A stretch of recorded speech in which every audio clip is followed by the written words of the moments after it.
Just make the view all neutralized. They want to defend the mid-tier one here on LGD as much as they possibly can. Like, you want to keep your town life so that they are safer spaces. Behind us, they're missing some. Unless she's fighting his way back into the game, or since the Eagles are in.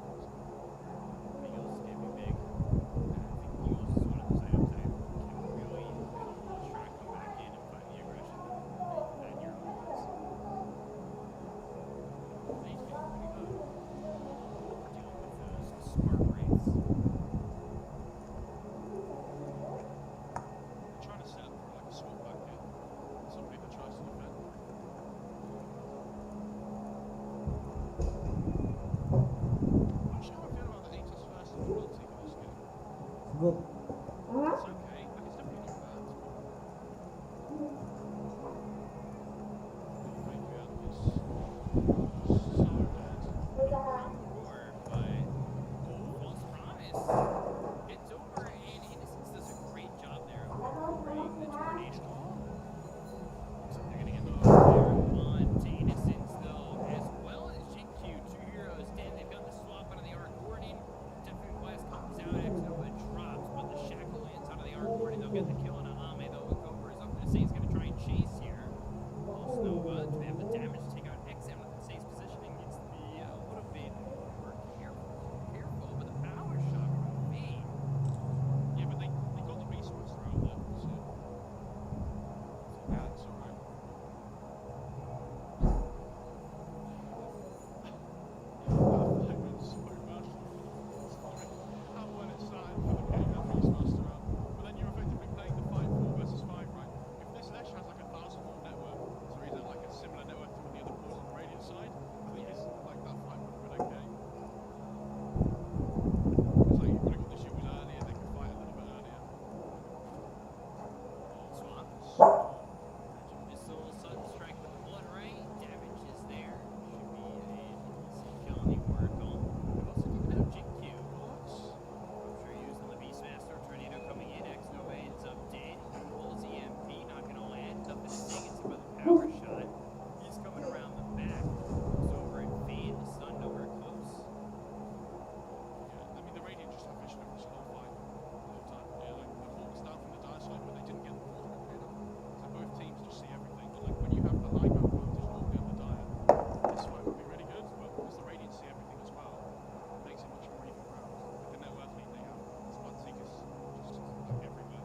Like, yes, I'm good though as well. It's really difficult to kill.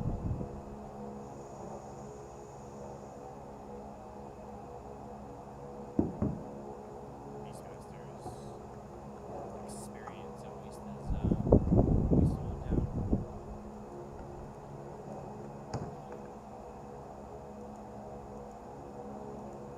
So he's got haste. Vision. I like how Innocence are just farming next to a hasted invoker. Just give 2 moves. And X-Nova, he's slowing up in some trouble. Pulls and the swap, blood right down. Ooh, silence of both the Oracle as well as the Shrek to get the kill on X-Nova, but that's all they get on LGD. There's still a roar with the Beastmaster, so Charlie's can't just run in there and commit. Doesn't feel like they can.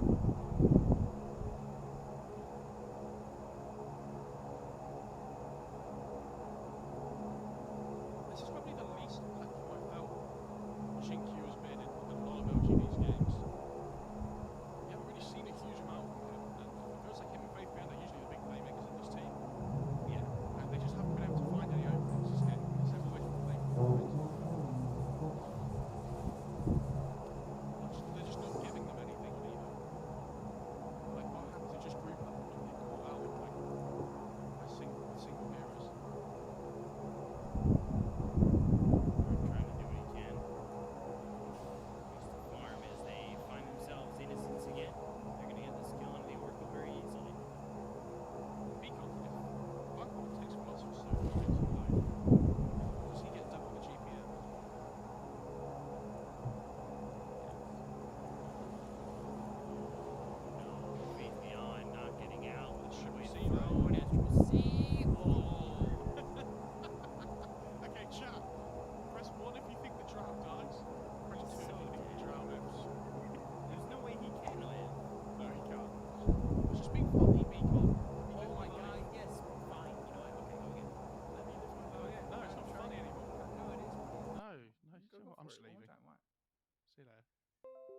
Okay, chat. Is the drow gonna live? Press 1 for yes. Press 2 for no. You happy? If the drow lives, then B-Cup will buy you all a very rare Dota set. Good thing there are no very rare Dota sets. There's only mythics and immortals. Rares. That wasn't funny. Sorry, B-Cup. I'd hate to tell you that. Hate to be the bearer of bad news. I just don't know. This Lesh is going BOTs as well, but I feel like EHOM are just going to start running at them, and this BOTs they need to try and split the map up on LGD, so it's going to be good for that. But if the Lesh isn't the one that's able to run in the fight and just like deal damage and things, I don't know who on LGD is going to do it. And then it kind of like exposes the Arc Ward and it exposes the Oracle in the backlines because they're so much easier to get to.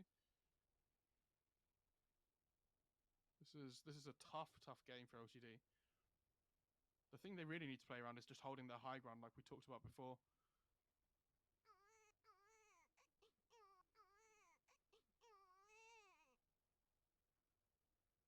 I left, Are you actually. sulking? Yes, I left. I do it.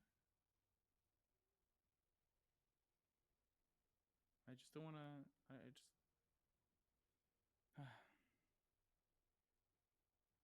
Maybe I should message Jenkins, see if he wants to work with me now. Okay. You know, I had one of those moments earlier today where I lost all my points on a channel I was watching. Oh dear. Feels really bad. I only win in your channel. That is true. Man of the people. I make good bets, that's why. We need to get OGA to start doing it. That's the real play. Yeah. The channel point bets. It is sad that in some countries you can't do it, but you know, it is what it is. Sorry guys. It's like Norway and the Netherlands. Like Denmark, yeah. Okay, so let's predict how this fight is going to go, right? Sure. Do they have the damage to kill the Lesh?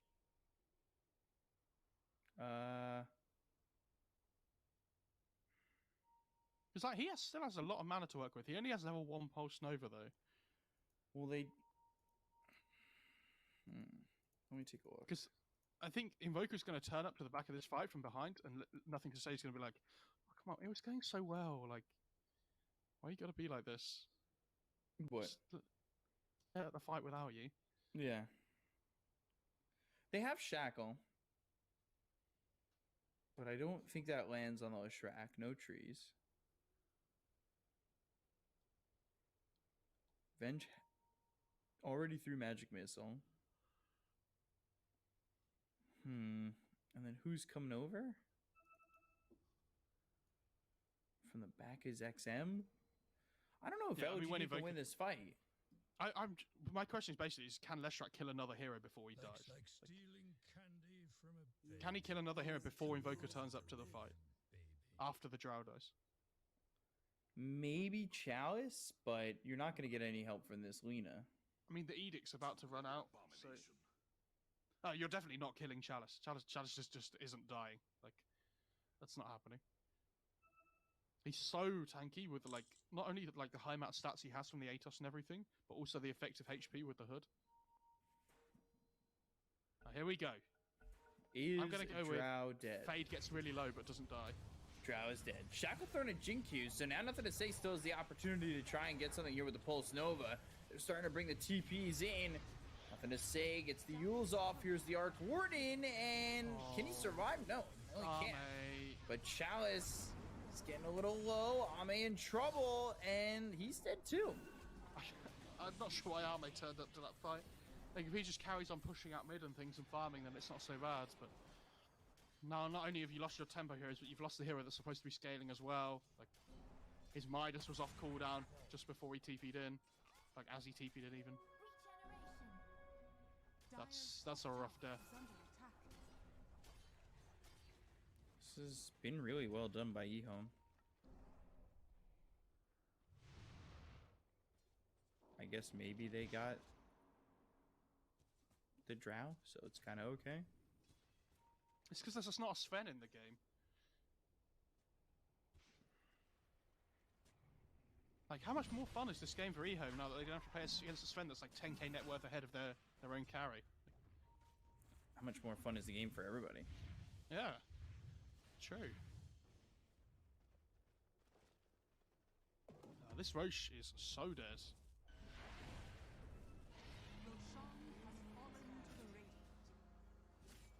LGD are desperately going to try and start shoving their lanes out, I'd imagine. Does the game get just, a little bit oh easier? God, top lane. Take a look at the Beastmaster, and he's out of mana. Wave of Terror, as well as the swap. They've got the damage. He'll get the kill in the Faith. Beyond, he buys out on the Necro, too. Is BKB enough to start turning these fights for nothing to say? I like that he's going BKB instead of bots. I think that's more important. Because when he hits BKB, what's he worried about? It's just the drow, really, right? Like, so at least he has a lot less things to think about in the fight.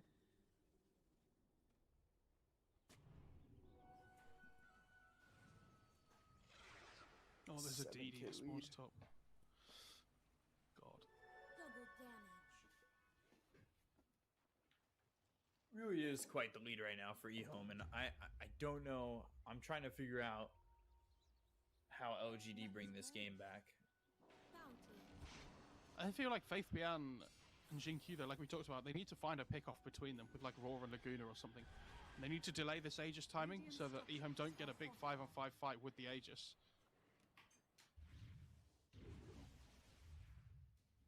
The other thing is they can, like we said, just hold high ground with the Arc Warden. And make it as difficult for eHome as possible. Dire's top tower is under attack. Dire's Going structures Boots of are fortified. Travel. What is he getting sent out? The Mjolnir. Okay.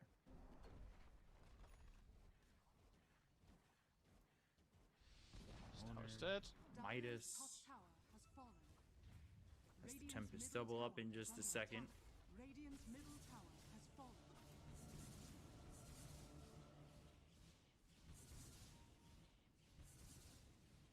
Like, it still feels like Ame is like 1 or 2 items away. Yeah, Arc Warden is one of those heroes, isn't it? Like you get the BATs, then you get a +1. And then you're just really annoying at split pushing and just shoving lanes in constantly. Like the Lesh and the Beastmaster are just going to constantly suffer still, but that is what it is. But if the Arc Warden has a good time, at least they can hold. Like they're not winning the game with that, but they're keeping themselves in the game.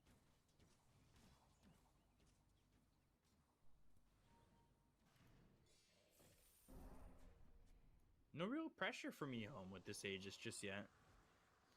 They got the top tier 2, and now they're looking for the next 2 towers, so they are doing everything by the book here. If they can get bottom, yeah. Dire's middle But tower it just is felt under like there attack. wasn't like immense pressure from them. This Strauss kills towers so quickly, though. Dire's bottom tower has fallen.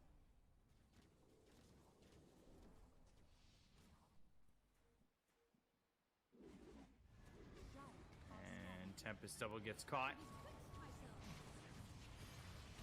They'll get the kill very quickly onto this Tempest double. Not much you can do. Radiant's top tower At the is same under time, they're attack. trying to push on the top tier 1, but yeah, Dire's I mean, eHome. structures are fortified. Like, the Dire's thing is, they can bottom pop Glyph, tower but is under you can attack. see exactly now, the Jar just starts attacking from further away than the tower can hit because of the Venge Aura, and it's like, well, like, a Glyph doesn't really do anything. We're just delaying, really. Radiant's top tower is under attack. I don't know how this Arc Warden's going to get on top of the drought to get damage out, even if they want to hold the high ground.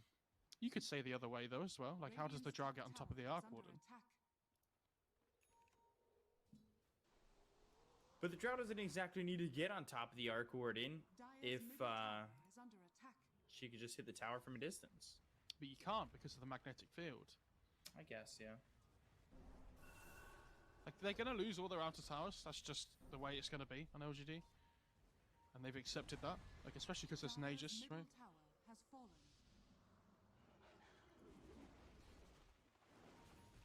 You're not going anywhere. Top lane, Shackle.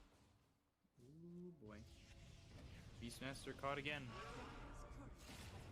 He'll use Primal Roar. There's the Rupture. Goes into the trees. TP. Now Shackle's there, and they get the kill.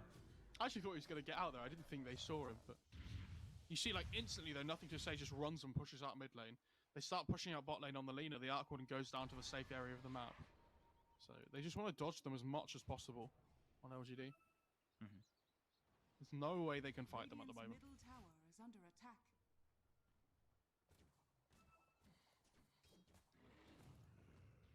Radiant are scanning. Now I've got the BKB on, nothing to say. Aegis expires, Manta next for the Arc Warden. Manta? Okay. Not what I would have expected, like an MKB or something, right? Or like some kind of damage item. Mhm. I don't see a huge amount of Manta Arc Ward.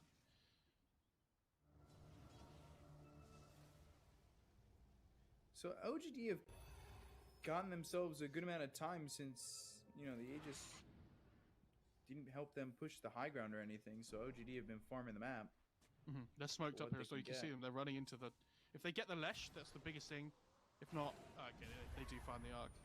Yeah, That's Magic rough. Missile, the Silence, multi-shot. Arc Warden eventually will fall. Ame gets taken out. And they're I going to thought they look were over gonna- and try to get this little Shrek. They've used Rupture and BKB TP out. So that is the 10-second BKB. Top lane as well, or jungle even. No, Innocence is just here. dying. Yeah, he's just chasing down this Oracle. Oracle Oh. getting low. Give him the knees. Has he juked him? Oh! Oh, They see him the whole oh. time though because of the thirst. Oh, yeah. So it's And there's the tornado. Oh, They're gonna in look the for this base little as well. Shrek, and they're gonna get the kill there. Nothing to say. He TP'd back with the BKB, but there's not much he can do to defend there. And they will take this tier 3 tower. Dire's middle tower has fallen.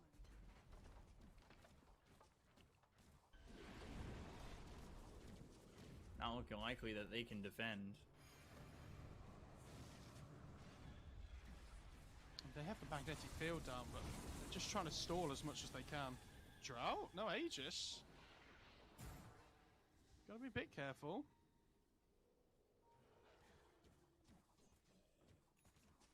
Just can't stay with her.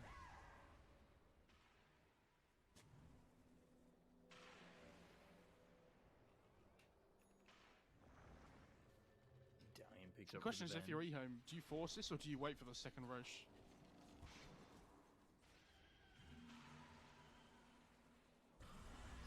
Looks like they're gonna force it. If they lose this fight, though, Roche could potentially go the way of LGD. They need to be careful about how they take this, because if it doesn't go well, problems can certainly start up. SCCC. Oh. Good swap.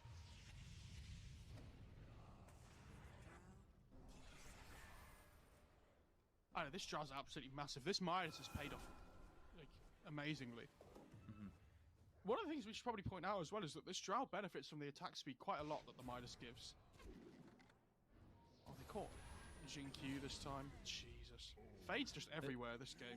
Yeah, and OGD are just getting caught out consistently throughout the entire game, too.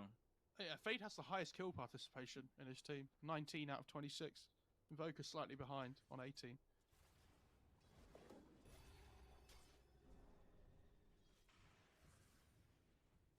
And I love that Fade's going MKB next. I think you just jump in, just focus fire the Arc Warden, and just run at him. Because like even if he drops, yeah, even if he drops the magnetic field as well, like it just doesn't matter because you get the true like the 75% true strike. Dire's bottom tower is under attack.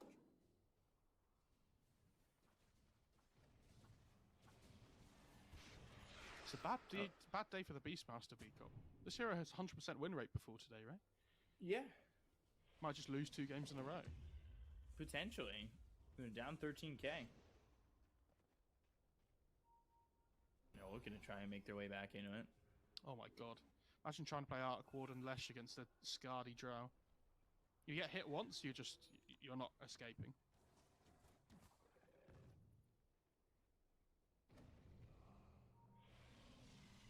Missile cooldown.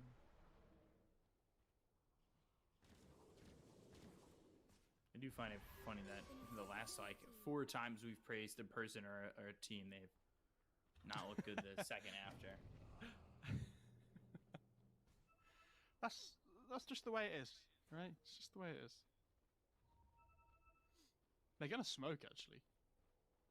Radiant Are they are trying to scanning. sneak a Roche? Oh, they've been scanned though. Oh, they see Chalice. They see. If they can jump the Wind Ranger or the Venge, this is amazing. That's exactly how they need to start the Oh, fight. they need to get out of this. Silence though. Multi-shot coming through. Rupture out onto the Shrek. The swap. He's BKB'd, but not really for much of anything. Again, they try to get the kill on X Nova, but they don't finish off the Venge. They'll lose the Tempest double. Chalice will chase. The Sunstrike is on the money.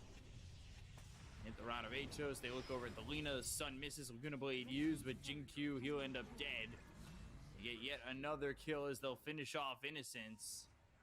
LGD, not much life left in this team for game 2. Yeah, this Venge just runs in, just tanks up a load of damage. Yeah, that swap did so much damage with the Rupture as well. It's so nice to see teams play around this Bloodseeker like early picks and drafts really well. They The find the armor's Arc just Warden, there. and there's nothing that they can do. They might call it here actually. I think with Arc Warden No dying. buyback, yeah. I don't know. Maybe they feel like they have one more fight in them, but without the Arc Warden, like that was the only reason they could hold their high ground before.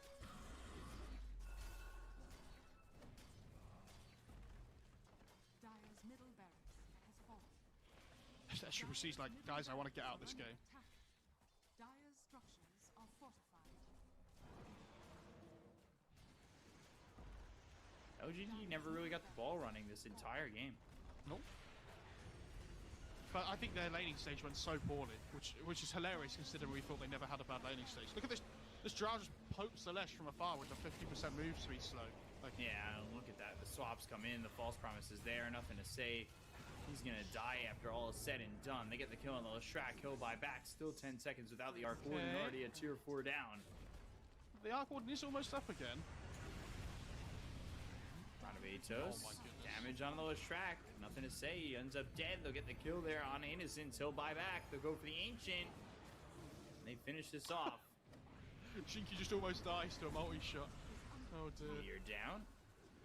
Blood right. And now looking for the Shackle with the focus fire. Ame all the way into the base, and they are going to get the kill. They'll get the victory. They'll take game 2 E-Home, forcing a game 3 and winning for the first time over this LGD team since the roster shuffles.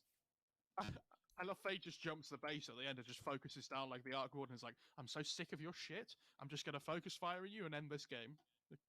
Oh, what a game by E-Home though. That top lane especially from Chalice was really good. Like I think the first death on the Lesh sets nothing to say so far back.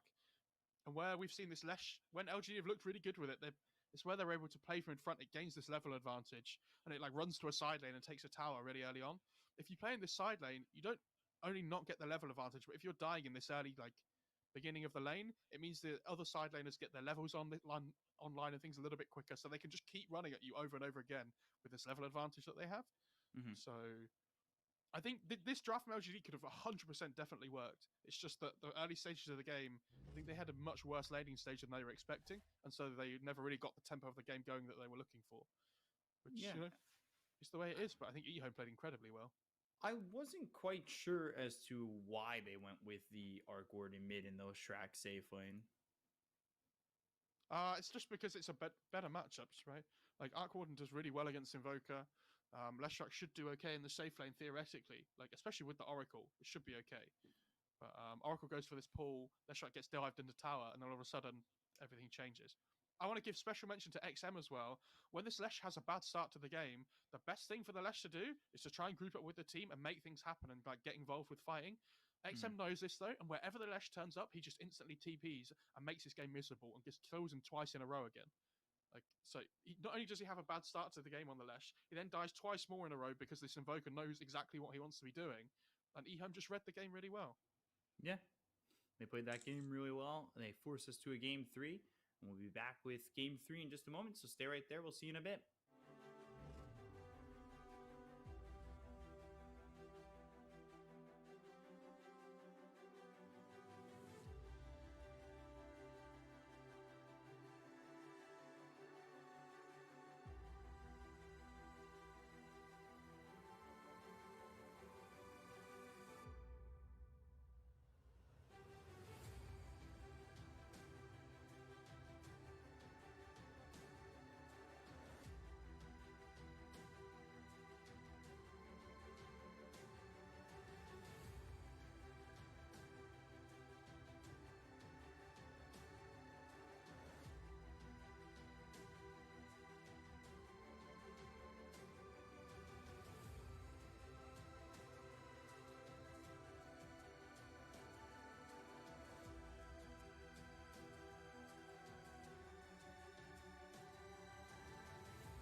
Welcome back to game 3. Ready to go here as find ourselves one apiece.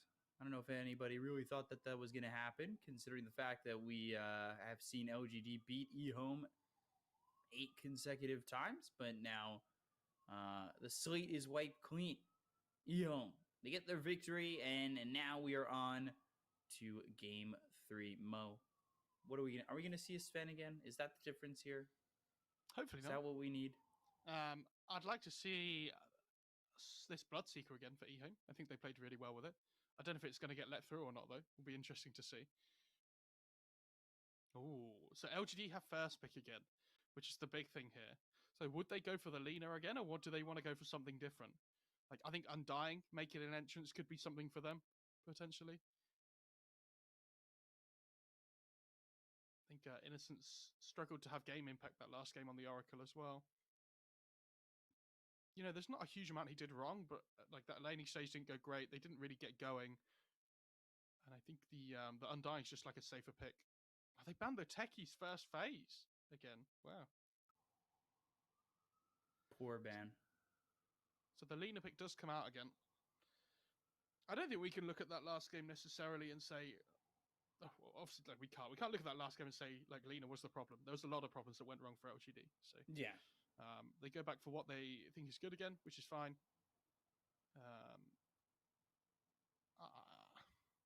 What do we want to go for here?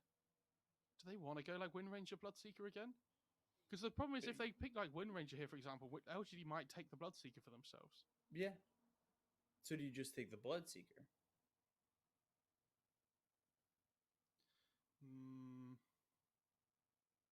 They're probably thinking, is there a different direction they want to go with their draft? Like, is there something different they want to do overall? Mm-hmm.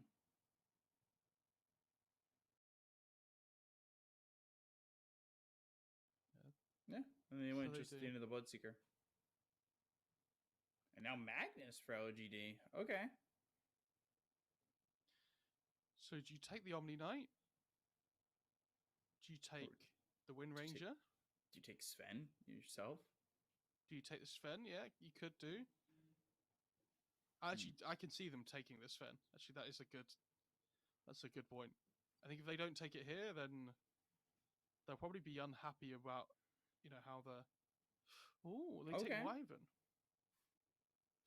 This is cool because we talk about this Wyvern against Mag all the time, right? Being this hero that, like, does okay against it. But Wyvern's a bit of a weak laner, and it's not a hero that teams have liked playing. Like, and picking into Magnus in general. And I wonder if Fade or X-Nova play this hero.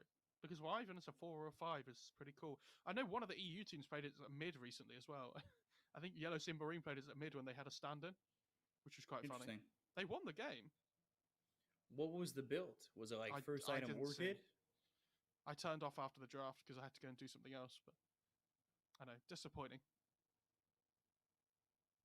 But you would never have known if I didn't tell you. So you should feel enriched by the knowledge. I think I knew inside. You should, did you? Okay. Yeah. It's disappointing. I wonder what they pick with the Mag though. They ban PA even though they have Bloodseeker with the Rupture. That's interesting. Yeah, they take the Sven. I wonder if that jumped eHome's odds. We were talking about that in the first game. I think going for the Sven makes sense though. Obviously, when you know you're playing against this mag-empowered carry hero, you want to make sure your carry can keep up. They have 3 strong heroes at the moment on eHome as well, which I really like.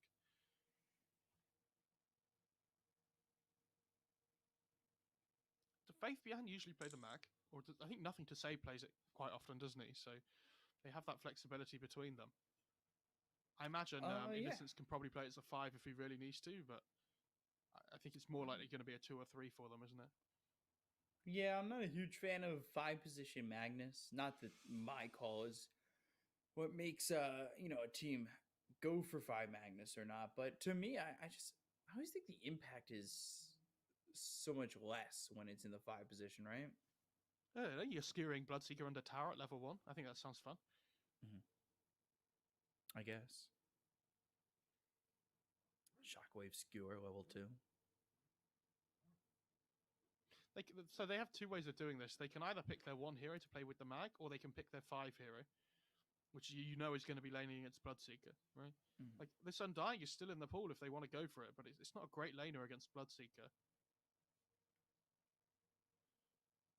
Maybe like this Elder Titan or like Clockwork, for example, as well. I think Clockwork not great against Wyvern, obviously, but could be really good at like disrupting the backline and things. Mhm. But again, not a great laner against Bloodseeker. So, how do you want to approach it? What's the Arctic Burn slow at level 1 on the Wyvern? So they go to the Undying. So they do Interesting. take it. Okay. Arctic Burn slow at level 1 is 22%. So it's still pretty good. If you put it as the POS 4, you can lane it with the Bloodseeker, I think. And you'd still be able to pretty reliably get the blood right off. Mhm. Taking your glasses off, things getting serious now. So you take your jacket off and you're like, hell yeah. I could do that too. It's time to get Oh, no, into it. Beacon- Here we go. Beacon, it's not this kind of show. It's Storm Spirit coming out. I'm ready.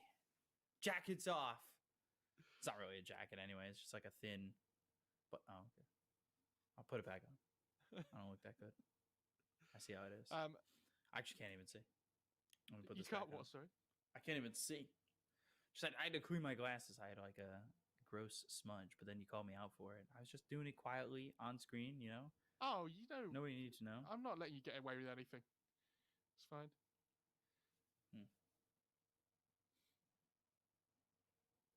I don't really have any tombstone hitters at the moment on eHome, which might be a bit of a problem. Yeah, I guess like they all can, but Could you go Snapfire? you could. I don't know how good it would be. They need some like early game damage though, so it might be alright. Mhm. They need the hero that like. I mean, I honestly think they could even just go Lesh for themselves. Be okay. Ooh, This is cool. I think that's the first Nice. Shakira pick. And they get Morphling. Morphling Undying. Oh, the double tombstone. Always fun. Apart from the time it didn't. Did that not win? When we I saw don't it the think other so. day? I swear it did. Was it? Oh, it might have been an EU game I was watching. Actually, I can't remember. There was a game, or was it one of the ones we were casting, where Morphling Undying? He like kept. It was it was against the Lycan. Do you remember? It was against the Lycan TB, and he kept like turning into the Undying and putting another tombstone down, and it just didn't do enough in fights. Oh yeah, we were wondering if he was gonna turn into the Lycan with Ags. Yeah. And then bite his ally, or if he could do that. And it never ever did that great. So, I think this Shakira pick's cool though. Nice to see this coming through. I'd be interested to see which one they put as the 4 and the 5 though, because I feel like the Wyvern's probably the one you put down, but could be either. I think Bloodseeker with Shakira is pretty good as well. Like you amp up his spell damage from the dual breath and the Macropire. It's pretty good. The Morphling pick's really good though. I think this is awesome. Like the lane with the Undying's really good. Obviously you're weak at like level 1 or so, but you shouldn't ever really get hit by the Blood right because you can waveform away if needed. Not a great hero with mag historically though, has to be said. Obviously you don't get that cleave, so maybe a little bit iffy.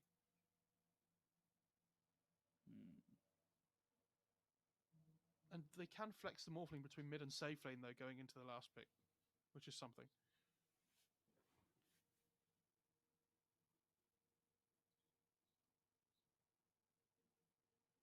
I think they're probably going to pick Faith Beyond Zero last and put the Magnus mid.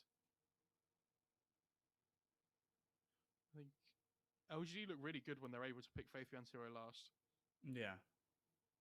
Well, Faith Beyond's hero pool is usually really strong.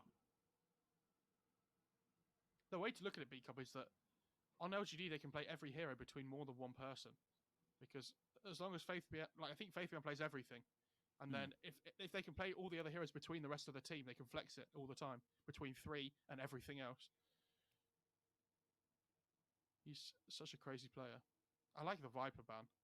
It's really good. Does well against Sven and Bloodseeker. They need some like early game damage output, I think. that like pressures the Sven lane, which is why something like the Viper is really good. Ooh. Yeah, okay. I don't mind that. I think that's pretty good. Again, we've talked about this Slardar against Sven before as well, that I think having that minus armor really helps at dealing with that hero, because he doesn't have a huge amount of armor to work with. Where the war interesting to cry ends up being like putting him back at normal with the corrosive haze on him, right? But Sven doesn't have a lot of armor to work with, so the fact you're like gaining armor just to be where you were anyway, like you're supposed to have that war cry to give you more so that you can fight these physical damage cores, right? I also damage think over time. oh, they go Veno. It's the XM Veno from like. Do you remember that C deck? When he was playing with I like actually do. OGA and stuff. He used to love he loves playing this Veno whenever he can get away with it. It's just this hero doesn't feel very strong in like so many different cases at the moment, but it's a great Veno game. They have like the vessel builder for the Morphling. It lanes up well against Mag. It's blink cancel, dropping the wards down all the time against Mag and Slardar. It's just cool. Nice to see a different kind of pick. I also think Bloodseeker Veno is such a ridiculous combo, because if you can drop that Blood Rage, the spell amp on him when he drops all his ult and things, it does a lot of AoE magic damage. This team is a lot of damage over time. Beacop, is it a new hero as well? Yeah, 2 new heroes, Jakiro and Venomancer. Easy. Ehome, not afraid. No, and with this Sven, I think they have that no fear. You know, I've got Sven. What do I need to be afraid of? Nothing. Literally nothing. Jakiro is probably one of the better 5 heroes at playing against Slardar in lane as well, because you have that like. I feel like against melee heroes in general, Jakiro obviously always does really well because of the dual breath. It's going to be about whether, because he doesn't have that attack range advantage that other heroes do. Maybe if he gets a little bit too close, they can use like LSA into like a Slardar stun, and then they just chase him down and things. But Jakiro's a pretty tanky hero in general, so it should be interesting to see how it does. Like Sven Jakiro, decent lane. So Fun game drafts. 3 we go. Fun Yeah. drafts. So something completely different from eHome, which is Prepare nice. for battle. It's not even just Ehome. It's nice to see LGD playing like this mag mid that we haven't really seen a huge amount of. Morphling's always a fun hero to watch.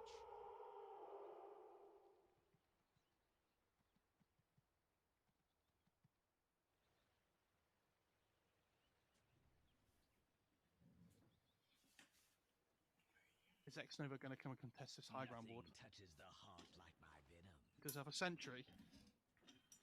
Beacop, what do you think? No. I think he's going to deward it. You think so? Yeah. Oh, they saw Jinky put the ward down. Because Sven put his own. So they know there's a ward there 30 somewhere. seconds to battle. So he's probably going to... Here we go. Here comes X-Nova. With the sentry. What do we think, Beacop? I'm still going with no. Uh-oh. You looked that way for a Please. second. X-Nova, please. I know you can do it. I know you know. He's just messing around over here. You're a god among men. Look at that. Oh. The battle begins. Easiest call of my life. I can't believe you don't believe in X-Nova. That's so rude. That's not believing in X-Nova. It's just him knowing that he needs that elsewhere. But he had another sentry queued up. Maybe he's going to deward over here. It's a good place to deward. Yeah, he will deward there. Because he knows that they have vision there, because Sven saw. Yeah, so why use the ward anywhere else? Because he had... Oh, they got the range creep as well. That's actually really good. Push. And the right clicks from Jinkyu. All of a sudden, SCCC feeling the pressure. LSA, that's going to come in, and both those heroes half health already. Pot lane as well, Morphling just taking damage. Radiant's courier has been killed. Oh, they got Undying's courier with the salve on it. LSA missing. Damage on the Faith Beyond. Dual Breath on cooldown for another 3 seconds, but I expect him to throw it once again.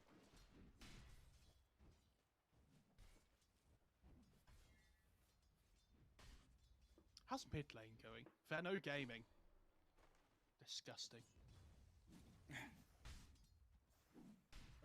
But is it enough? Because Magnus is still doing well. Magnus is still Magnus. Yeah. Yeah. I think when you get, we've talked about this better here before though, that when you get the level 2 poison sting, it feels so much better. Bloodseeker's getting low. Stormhammer thrown now at Jinkyu. And LSA that lands on both the Jakiro as well as the Sven. They get first blood in the top lane. Faith Beyond, for I believe the second time this series, is able to claim first blood.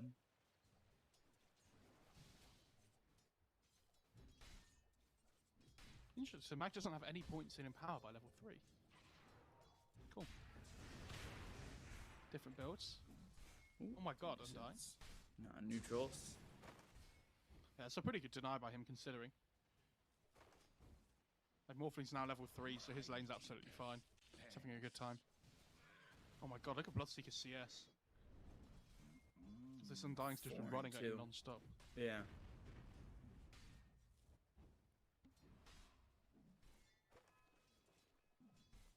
South Rex Nova. Radiant's bottom tower is under attack.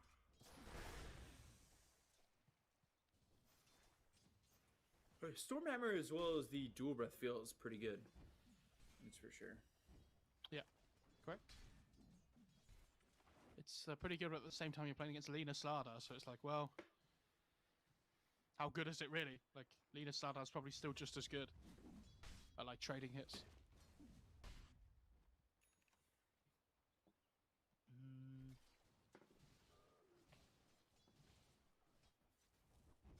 Magnus using that bottle mid, filling up. Full health, full mana. Having to deal with this Venomancer. Jinkyu in a bad spot. Dual Breath, Stormhammer, LSA that lands on the Sven. They still have a lot of damage on the Jinkyu, just not enough. Southern Crush as well as the Bash. S Triple C, no more mana. LSA hits, turning this around. OGD might be able to get the kill. They will. Taking out the Sven for the second time. These two side lanes are not going well for Ehome at all. Chalice on this Bloodseeker is having nowhere near as good of a game as he was last time. This Undying's made it so much harder for him.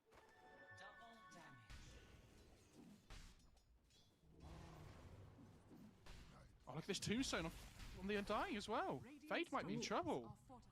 Yeah, he's gonna get chased down. I don't think he is gonna survive here. But I say that, he's got the Cold Embrace. XM's nearby, looking over at Innocence, turning this around, and... Well, now Innocence is the one getting chased, and he just gets out. Does this Arctic Burn hit actually do damage? It's coming towards it. No, it doesn't. Okay.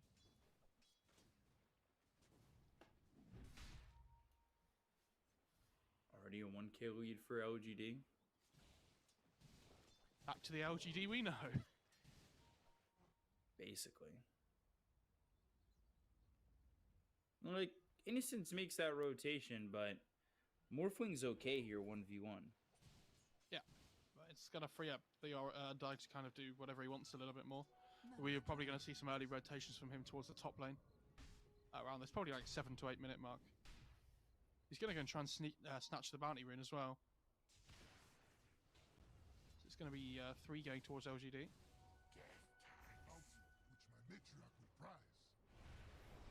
Jinkyu missing the stun.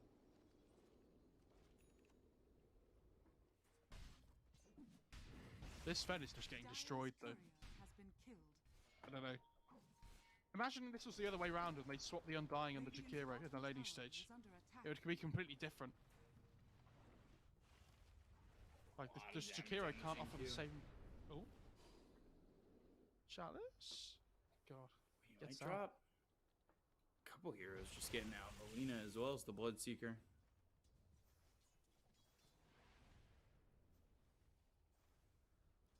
Come over for the 6-minute rune. We'll have control. I'll be up towards top, so... Sada's like a whole level ahead of the Sven. They don't leave that for the Venomancer, but that's because he doesn't have a bottle to work with, I assume. I think he's got Urn coming out in the courier though, so...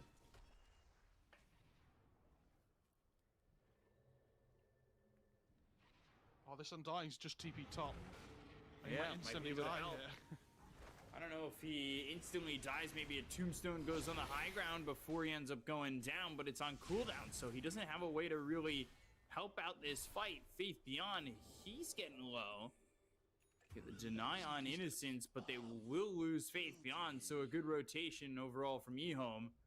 And Jinkyu, Poison Nova will leave him at 1. The only thing I will say is XM got his urn just after everybody died, so it's like, well, I don't get any urn charges, which is a bit rough. For Undying, though, he just used his TP, instantly dies as he comes to this top fight. But Jinkyu would have been the one that died instead of Innocence if he didn't TP, so it's kind of like, well, kind of worth at the same time again then. It's just a little bit awkward. Oh, Royal Jelly for the Morph. And the Magnus. They'll be happy with that one. Two heroes already having a very good game.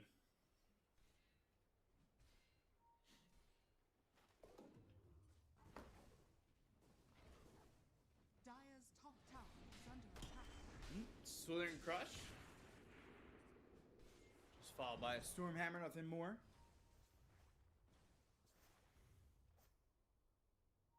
Have they got any ancient stacks? Yeah, okay, so Wyvern's starting to make ancient stacks for the Sven, which is really good. He needs to catch up here. Like, the Sven needs to be playing from in front against the Morph. If the Morph ever is like able to just pull ahead in net worth, then... And it seems like we've seen a lack of stacks, right? These last 2 games. Yeah, but I think they've been so invested in the laning stage that not being able to leave the lanes to make stacks makes sense. Dire's top tower is under attack. Bottom.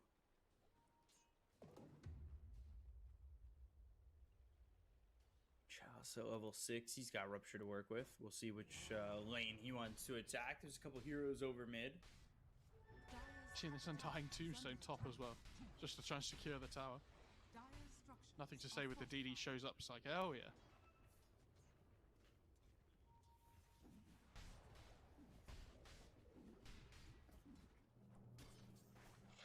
And it looks like he's gonna grab this Dire's tower top tower is under attack.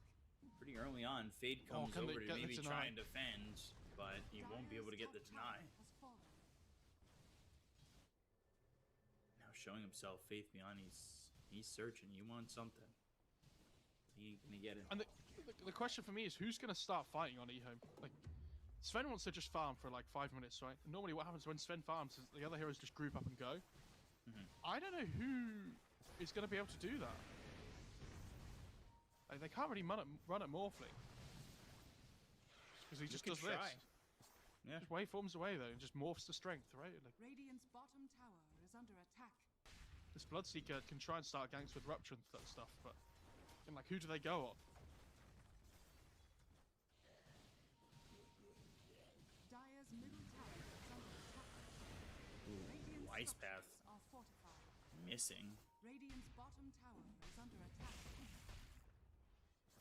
Dire's middle tower is under attack. And LGD are gonna come out of this, 10-minute mark with a 3k lead. Radiant's bottom More of what we've seen Well, from LGD. It'll be less than that in a second when Sven takes this ancient stack though. Radiant's bottom tower has fallen. They get a tower bot as well. Dire's middle So, tower is under attack. or yeah, like all of a sudden it goes down to a 1k net worth lead. Like, this Sven's doing okay. Yeah. That's why these ancient stacks are so big. It just gets you back in the game again. All of a sudden he's got that Mask of Madness. He's doing well. Radiant's middle tower is under attack. which my matriarch will prize. Alright, B-Cop, without looking, how close is Slardar to his blink? 600 gold. Close. Only 300. Okay. And imagine a Slardar running at you with a blink at the moment in the game. Yeah, not They gonna have the be nice. Wyvern to like try and make turns, but yeah, it's gonna be wild. Radiant's middle tower. He's gonna have this, and then they're just gonna play super aggressive. I wouldn't be surprised if that's like their go mark, is getting this blink dagger. Yeah, because they have blink on the mag as well. So like double blink. Got the big RP that you want to save, but the Slardar can be the one that initiates and not the mag.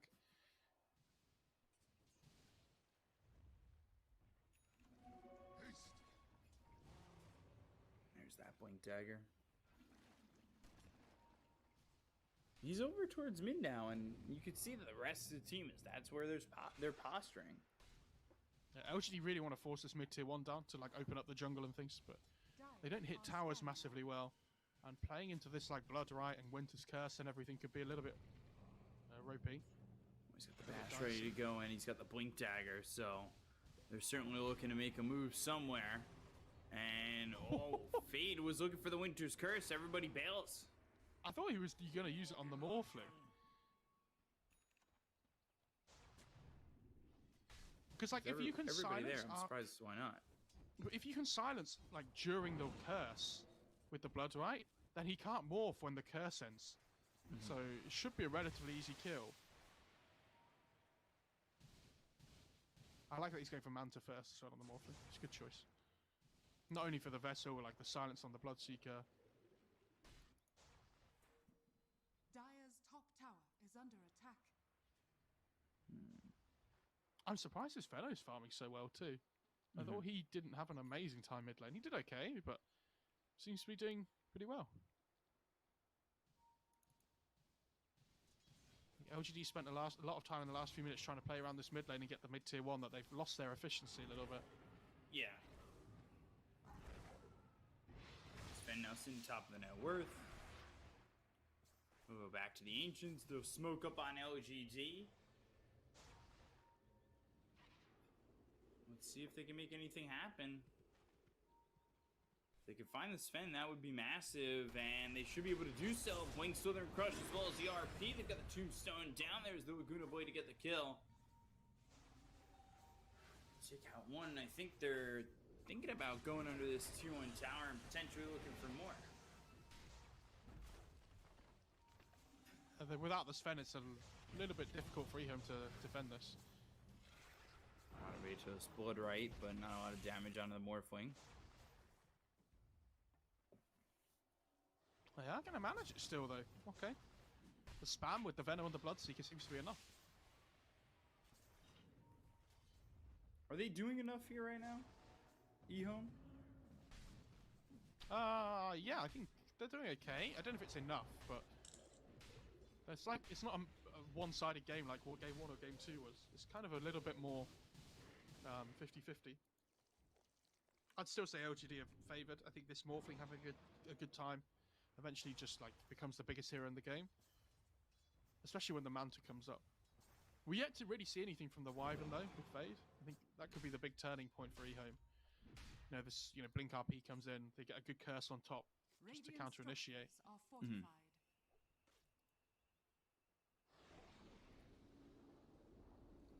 Dire's middle tower has fallen. Fade. First hit bash, and there's the Southern Crush. Fade forced to use the Winter's Curse just to get away from that. Yeah, it's okay though. He needs to just keep himself alive because he's that split pusher. Go around for eHome a lot of the time. I'd like to, as soon as they know the curse is down there, this is exactly what happens. They just go into the Roche with this like Slardar Morphling. Even like they don't even have to use the Flesh Golem on the Undying, they just drop the Tombstone. Because they have so much damage amp already with the Slardar, Roche dies anyway. Dire are scared. Roshan has fallen to the ring. So grabbing the Aegis. Morphling gets it. They're back up to a 3k lead. Morphling takes over the net worth. All about the Sven BKB timing though for eHome. If they can make something happen around that, they'll feel really happy. Obviously it's a little bit different because you're playing against like Mag Slardar this game, so they have BKB piercing skills. But yeah, I think when Sven gets BKB, he'll still be really happy this game though, to like just run at people and go.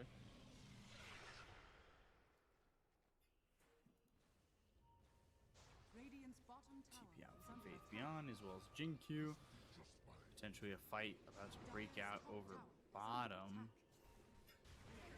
Max TP to the outpost too Magnus, as well. yeah, he's gonna TP to the outpost. They've got the Slithering Crush. They use the RP that's on the Venomancer. Magpire down. X Nova trying to survive LSA. Poison Nova comes out. They've got the Winter's Curse. That locks up two, but they get the kill to Chalice as well as XM. And now the problem is, how many are eHome gonna survive with in general? They look over at Fade, and it looks like it'll be a fourth. The only one alive is the Sven. Yeah, but the Undying got killed, so worth. Yeah, that was rough. Like really good RP by Magnus though to like find the Venno in the fight. That's the hero that you need to get so that this constant poke damage stops coming through. If Sven has like BKB, for example, though the fight's different, right? But they need the Sven to just not join fights like this until he has it. But yeah, Faithbian, nothing to say. Control that fight really well between the two of them. I think Innocence as well with the Tombstone. Obviously the Flesh Golem helped, but I like to see that he's going Pipe as well on Innocence this game. Against the Venom, has a lot of value. But it's gonna be a long ways till he gets there. I feel like when we've seen XM play Venom before, he hits this point in his game here where he feels really underwhelming. But then if he gets to like 35 minutes, I feel like he always does incredibly well. And what's the mid part of that? Like, why is that happening? BKBs, I guess, play a big part of it. All right, Mr. Logical. I'm not 100% sure. Like, I think Veno with levels, the talents are really good, which always helps. I think when you get your level 20, especially the Poison Nova does so much damage. And we've seen it before, that even if the other team wins fights, as long as the Poison Nova goes down, a lot of the time they can't push afterwards. Or they see Faith Beyond. It's too late though. 5k lead. LGD kind of slowing this game down a little bit. Yeah, but they're okay with that. They have the Aegis, like, yeah, they can start trying to force down towers if they can, but playing into this curse and stuff still isn't massively easy. I think they just keep the Morphling farming. They'll be happy. Is there any item timings they're waiting for as well? I guess Mag BKB is pretty big. Slardar Ags. Chalice going down to Ame though. Dire's bottom tower is under Can they attack. get Innocence? If he shows up behind him, they've got the Tombstone to work with, and there's just no way for him to get out of that one. Yeah, DD on the Mag with an Imclaw just hits for 600 on his first hit. Good, good. And again, I don't know, the Wyvern's the one for me that we still really haven't seen anything out of. No, only one Winter's Curse, and it wasn't exactly, or like one or two, and they haven't exactly been amazing. Those Stormhammers, Southern Crush coming through, RP on a 2. They've got the Winter's Curse onto the Magnus. As for 3C pops the War Cry, they've got the God Strength with BKB. Nothing to say, trying to fight this, skewers away. They got the Deny on the Innocence, as now the Rupture comes out on the Sarda. The Southern Crush as well as the LSA is there. Nothing to say, ends up dead. 2 for, so far. Oh god, this Morphling's just destroying the Sven. Yeah, Adaptive Strike kills him off. Laguna Blade used. Chalice is dead. 2 heroes gone, and they might be able to clean up the rest. They're going to look over at the Jakiro as well as the Venomancer. He morphs into the Venomancer, uses the Venomous Gale, and now they'll finish off X-Nova and focus their attention on a Fate. Southern Crush misses, but now Fate goes into the trees. Arctic Burn, Faith Beyond, looking like he is going to survive, but the Cold Embrace, not going to be used, as there's the Adaptive Strike from Ame to get the kill on a Fate. I mean, if the Sven gets the BKB like 2 or 3 minutes ago, right? Say if he's having a better game, that fight's fine, but he uses his whole like God Strength and BKB duration to run down the Magnus, who's managed to skewer away to make it a little bit more difficult for him. So the Mag ends up dying, but he's kind of done his job already. And then Slardar gets the Corrosive Haze on him, and without any armor items, he just gets torn to pieces by this Morphling. Is under attack. So that big BKB reveal on the Sven kind of not really achieving anything for eHome. I think it sets them back massively. Like, they need to try and win that huge fight there with the first BKB timing. And now I always feel like the Sven's always going to be behind this Morphling. I don't think there's going to be another point in the game where he pulls ahead. Yeah, I agree with that. Scardy. Yeah.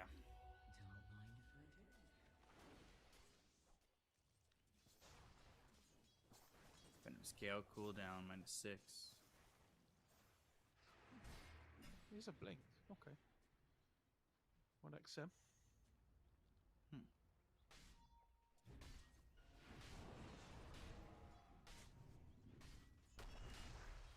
Thought maybe that you could see the Sven kind of come back into this one, but it's not looking likely Tower is under in attack. terms of net worth at the moment. But one fight is all it takes. Yeah, you're right. Like one fight, and then all of a sudden he's kind of like level with the Morphling, but it has to be a fight and not like a pick off, right? That's the big thing. Yeah, And I don't know if they only can win a kill big innocents 5-on-5 right now. fight at the moment. It's tough.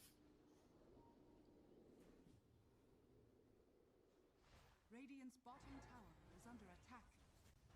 And they're making this move. They're coming down bottom. They're getting themselves one kill and trying for a tower. Radiant structures are But fortified. there's the glyph, and all the while, Morphling as well as the Lena and you know others are just able to farm up.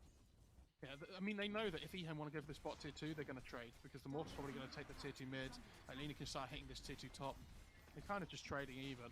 Radiant's bottom tower is under Lena attack. destroying the trees already as well, so that there's nobody that can TP in and stop this. Dire's top tower is under attack. Dire's top tower has fallen.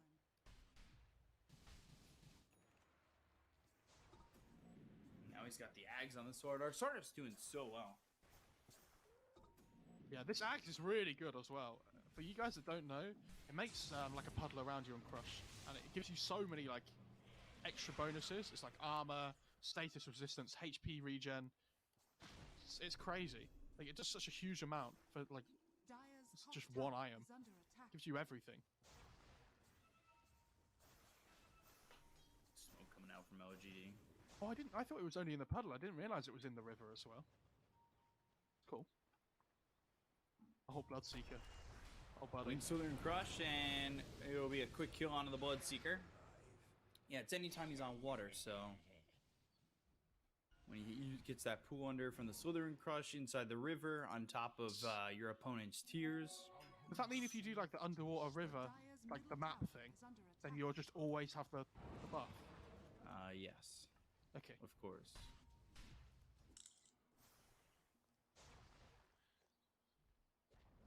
Pay to win. Dire's middle tower has fallen. Radiant's bottom tower. Oh, X-Nova. Yeah, he's just getting caught out, and Faith Beyond's And having such a game right now. You can say they instantly TP bot on the Lena to push the wave out, because they want to try and make a move as quickly as possible here, because the Roche has spawned. So they need to get bot lane out as quickly as possible so they can then move to the top side of the map.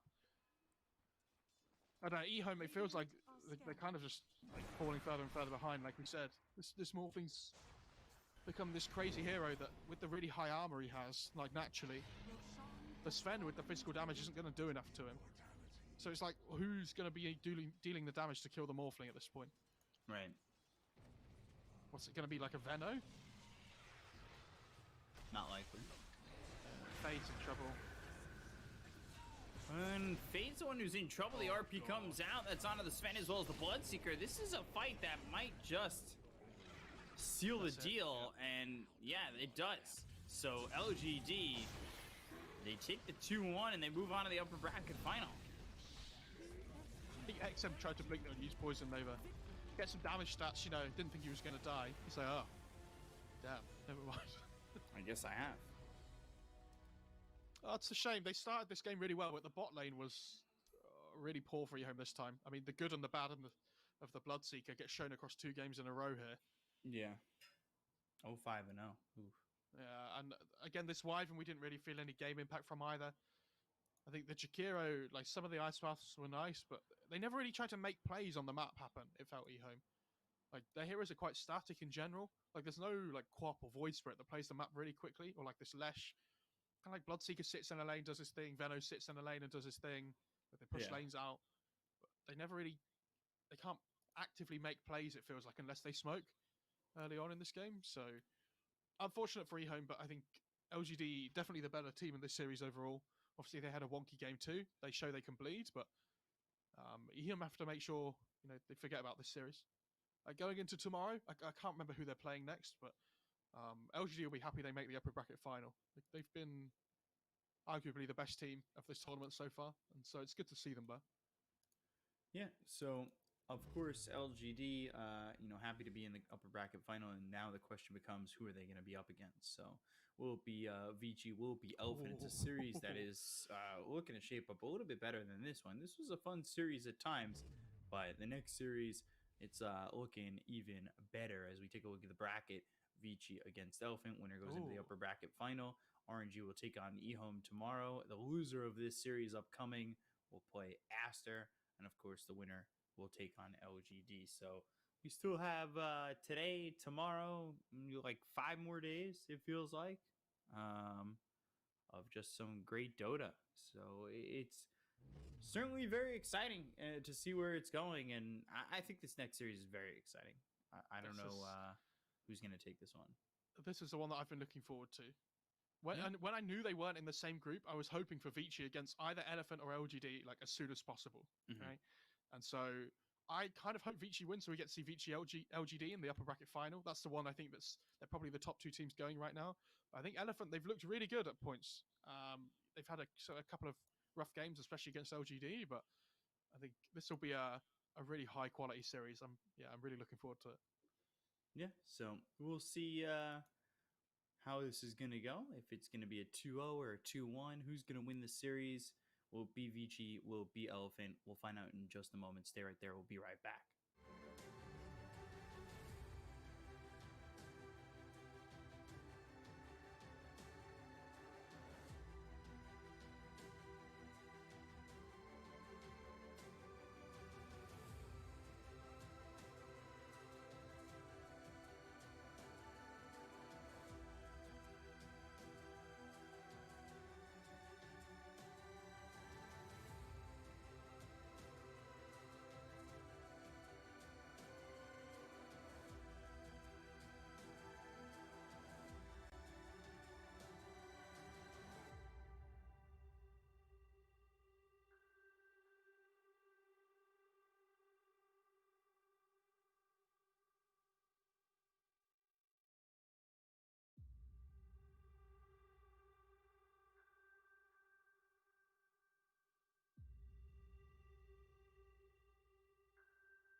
bottom tower is under attack.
All right, everybody, welcome back to the second series of the day. We find ourselves here, Elephant up against VICI. And just going based on the odds really quickly, it shows that we've got Elephant as the favorites over VICI. Do you agree with that sentiment, Mo? That Elephant are going to be the odds-on favorite so far? I think it's really close.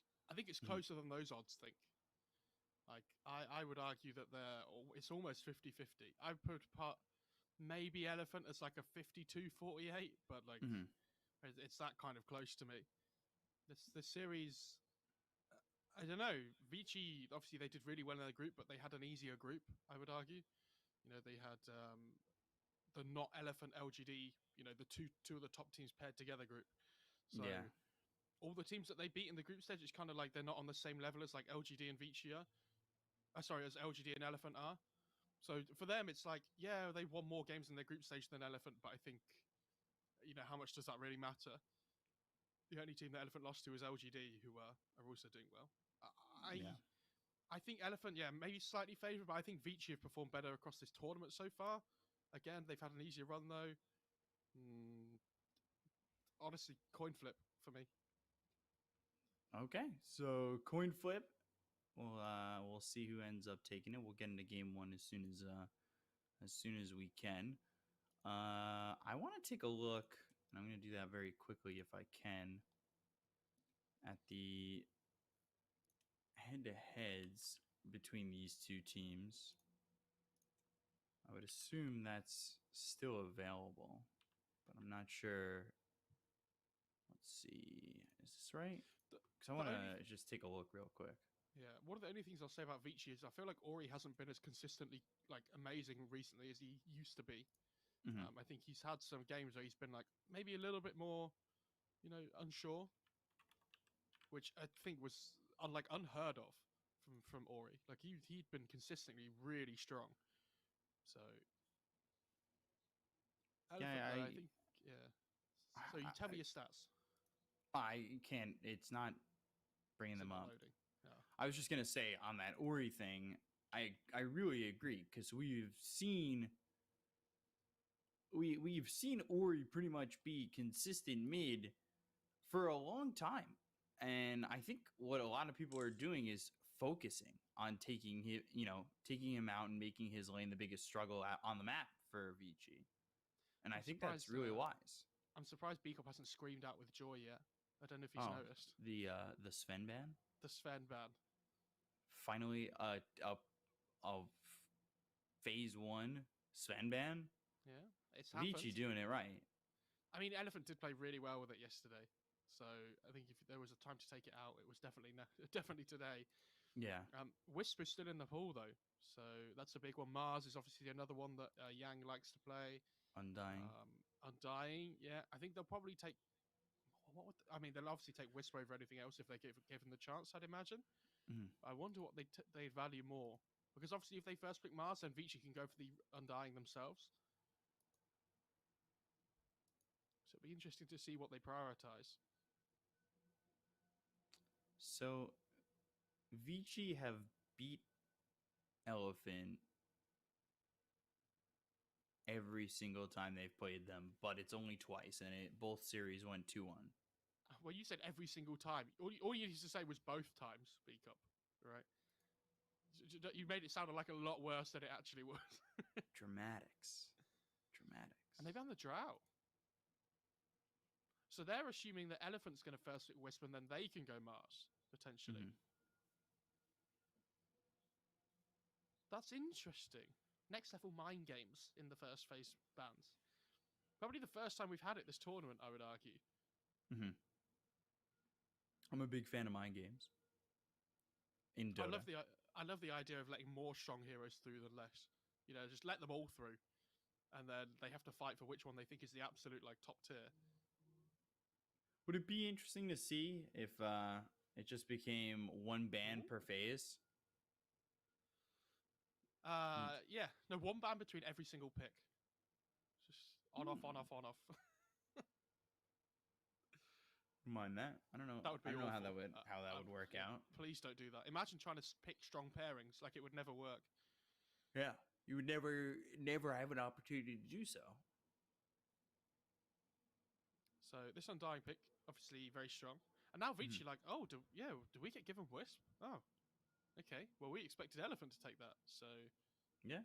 fair enough. I mean, obviously, Wisp Sven isn't in the pool, so it'll be interesting to see what they pick with the Wisp.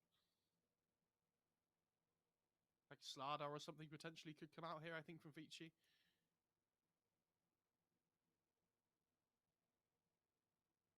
Offlane Wisp CK. Collapse played that again yesterday. That was fun. Yeah, I watched that. Submarine. And I messaged you. I was very happy to see it. They were insanely good. Interested to see what they go here. I think this is a big pick, because you're obviously laning against this Undying 5 Mars 3. Like, they're both strong heroes. It doesn't matter what you pick, they're still going to get their job done, right? Mhm. But do you want to focus on your hero that works well with the Wisp, or do you want to pick something that can lane against like either of those side lanes? I still think Slardar is the one that stands out to me at the moment, but against the Undying, maybe 2 strength heroes, maybe not.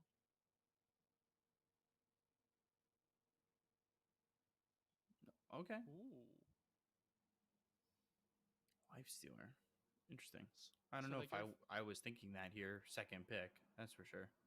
No, neither was I. But they did take a lot of time to think about it, which, Yeah. you know, they've settled on it. I don't mind that too much. Like, obviously, it kills Tombstone pretty quickly. The Rage, it's just a good one-to-one laner against the Mars as well. With the Rage obviously being able to escape Arena, sorry, was what I was going to say before. I think this is okay. Obviously not like a classic Wisp hero, though. So I'm assuming that Wisp gets played as a 4. And then, because I don't know how much I like a Wisp Lifestealer lane. It's like a 1 and a 5. I love the Lesh ban. That was another hero that I considered them going for, but I don't know if Vici would have been happy like first phasing it against Mars Undying. Yeah. I really wouldn't mind seeing that Wisp CK again. Obviously, that was EU both times we've seen it, so I think it would be a new Slardar's thing here for VICI. really strong as well, though, right? Like with the ability to lane against the Undying, I think is a little bit better than the CK sometimes. And it's strong for similar reasons, though. For sure. Yeah, I was going to say, there's going to be a Morphling ban come out at some point against the Lifestealer.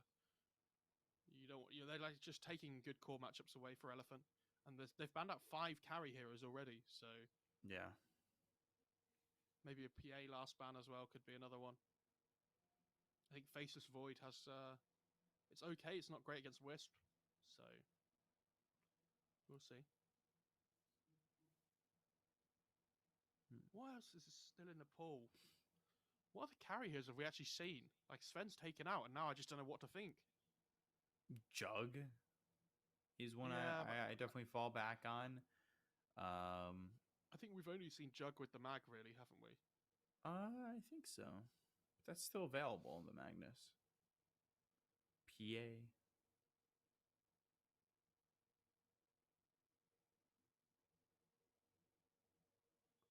This draft's so interesting to me. I'm trying to think of like so many different things they can do. Yeah, there's the Slardar ban.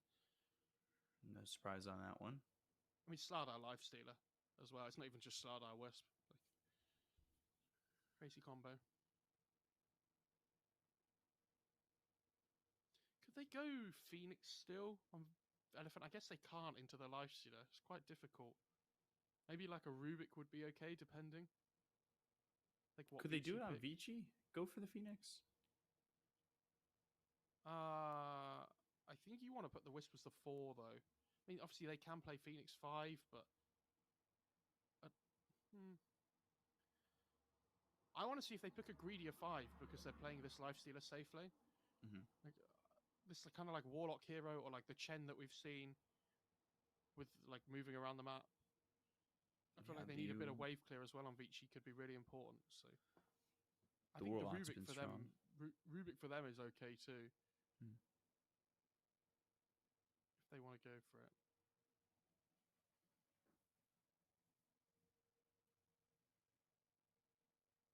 If I was Vici, I'd also be thinking about this Timbersaw already as well, Ooh. in the sense that, you know, can we build up towards it?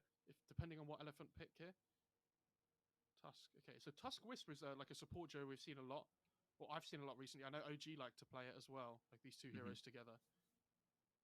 Like it means that when you get to this point in the game where these two support heroes are running around together, you have like overcharge and tag team. You take Roche really quickly as well. It's really strong.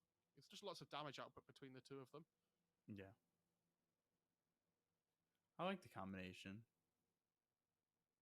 And it's most likely PYW on the Tusk. Yeah, agreed. On the Tusk.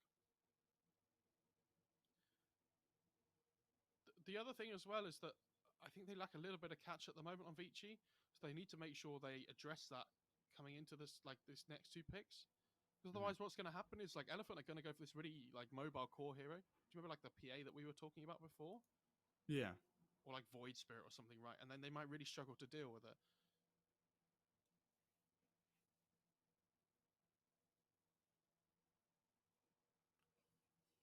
All of a sudden we see like Huskar. Don't say that. What? Not Huskar. That hero feels really sad at the moment to play. Same as like Meepo. Nigma tried to play Meepo the other day, and it felt awful. Like there's some heroes at the moment that just feel like they're so difficult to win games on. Shout out to the guy in my pub the other day that picked offlane Huskar and went like 114 and 7 or something. Oh, good game. That was nice. Ooh, Another Wyvern. Wyvern. Back-to-back Wyvern games. Well, there is a lot of physical damage on Vici, so like the Wyvern carries value. And it's a BKB piercing stun against the Lifestealer. So like when he pops rage and just tries to run in, you use the curse on him. And then it's like he's kind of like wasting his rage duration almost, right? Interesting. So now I have to think about, okay, well, we can't just rely on like single target physical damage anymore because we're against the Wyvern. So we need something that jumps the backlines as well because we're playing, like, we need to try and catch the Wyvern first. I think Void Spirit has some value here. Storm's obviously banned. Okay, there it is. Interesting.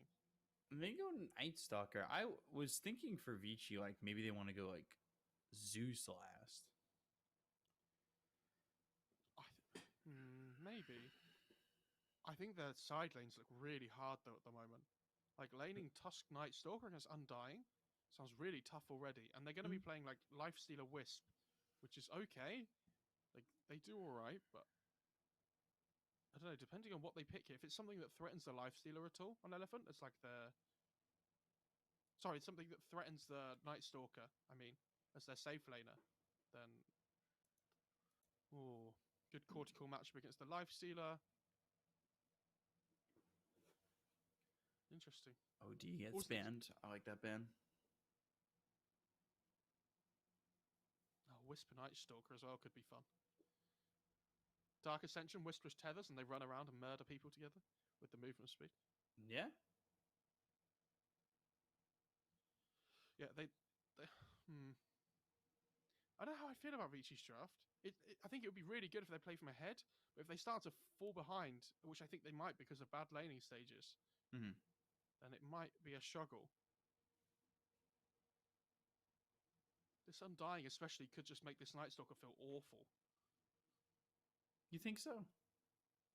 Yeah, potentially. Like in the laning stage, I mean. Like they have kill potential with the Tusk tag team, Avoid and stuff, but I don't know. Like Undying just against these two strength laners, right? In theory, should be fine.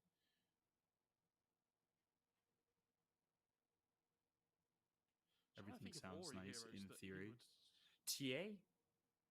I think Invoker sounds okay for Vici. Yeah, but he has. Oh, we talked about the Invoker where he hasn't really played it much. Can I just say when I said Invoker, there you sounded so disappointed. You're like, yeah, but come on, like. Well, dude, no, don't wanna see all the Invoker. I think it's just because we saw it yesterday, and then like his last 3 games come from like 2 weeks ago, yesterday, and like 2017. It looks like a really good EMP Right. game, though, is the other thing I'm thinking. And like, it's a good Vessel game against the Wyvern and the Troll. It buffs up your life stealer, which is really strong. It can go Solar Crest if needed, which is great.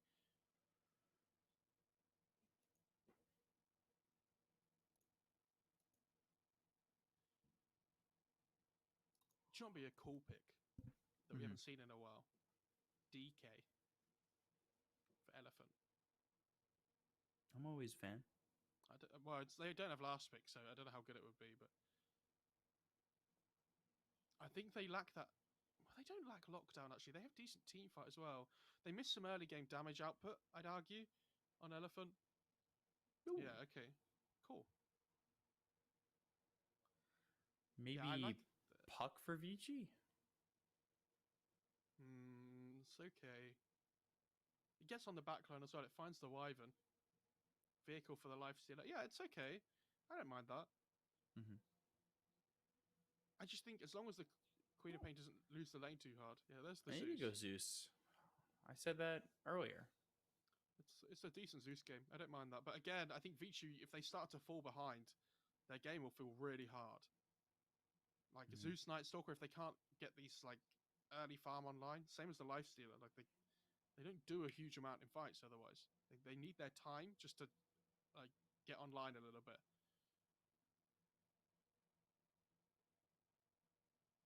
And at least they have some gap close to be able to get on top of the Zeus if you're Elephant. Like they've got the Queen of Pain that can blink in and find him. Mhm. I think that lane should be. It's like okay for the Zeus early on, but then if the Queen of Pain gets level 6 first, the Zeus can just die. Like, it's really difficult.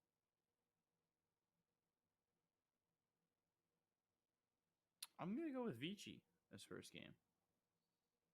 Oh god, hard one to call. I just did. You just went for it. Yeah. I'm gonna go Elephant because I believe in the Red Panda Undying.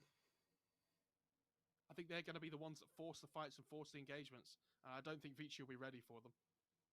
He's played this Undying pretty well. He's played the Ogre really well. I like when he's playing the Ogre. He gets that early veil. Can the Wyvern get gone on? Can the Zeus get gone on? Can they be taking out the fights individually? Is the question for me. But they need to be able to find the key heroes in fights. Hope to see a much better Wyvern performance than last game, though. Obviously, I know they're different players, and Fade, it wasn't necessarily just his fault, that game, but I'm not saying it is. I just think that Wyvern hero has more capability than we saw from it last game. So, yeah. They're going to have good vision control though on VICI with the Night Stalker and the Zeus. Might be a little bit difficult for Elephant to find the Zeus then. It might give Vici opportunities to make a jump if they've got Tusk with like a blink dagger early on. I think it looks like a pretty good troll game in general though as well. Obviously they're playing up against this like Tusk with the punch, makes it a little bit difficult. But in general, I think like when Troll gets his BKB in particular, The next label play. they can like build up around him. Label play. The next label play. The next label play. The next label play. You hurt the ones you love.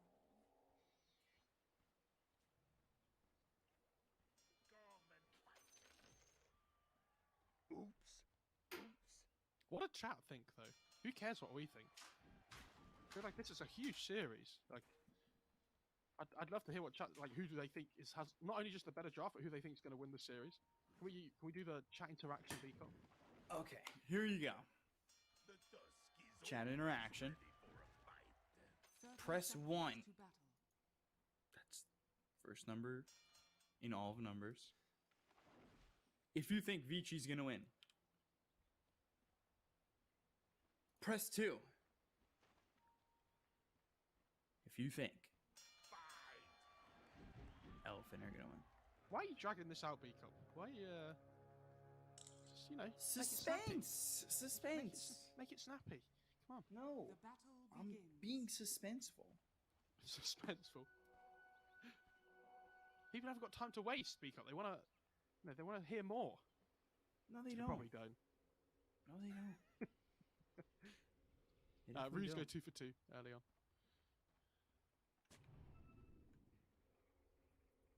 Has she got stick coming out in the Queen of Pain? No, she doesn't. Ooh, interesting. You want to know why PYW and Vici win? It's because of the cosmetics. Red Panda Undying, actually in by a the way. lot of trouble. Yeah, He gets the decay off, but I don't Not think enough. he survives this, and DY gets first blood. They need to be careful with this courier, too. Is he? Oh my god. I was thinking, is he gonna just go for it? Been killed. Oh, Somnus's courier dies. What's happened there? Dies very early on. Interesting.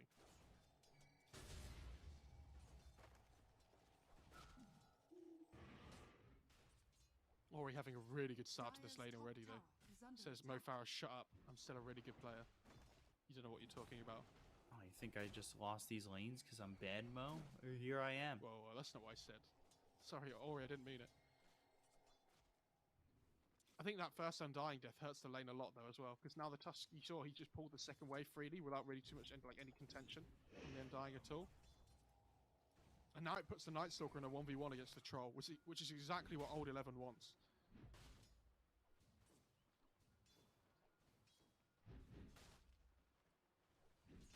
Radiant's top tower is under attack.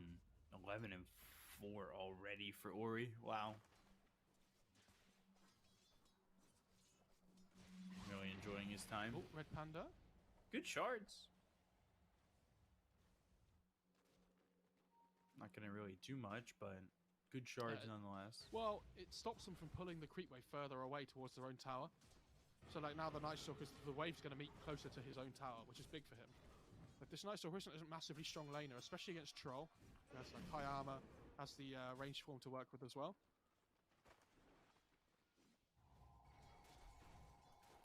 Oh, Yang, bot lane. Oh, In trouble. Just He's escaping. fine. Skin of his teeth, never in doubt. never in doubt. Yang's pretty low, though. Does he have bottle coming out or a salve or something? He has bottle. So no regen to work with here, so DY's just going to bully him off the lane.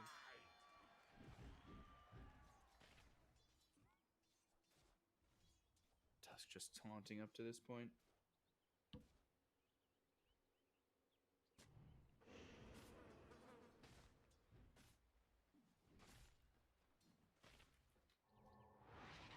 Queen of Pink kind of coming back over in that mid lane.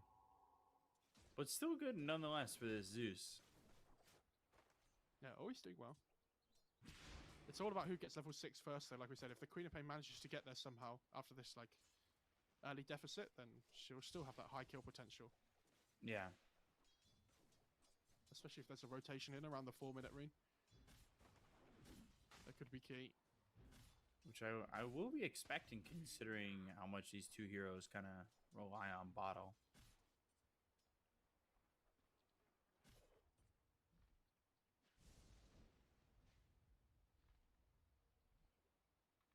Getting close to the 4-minute rune.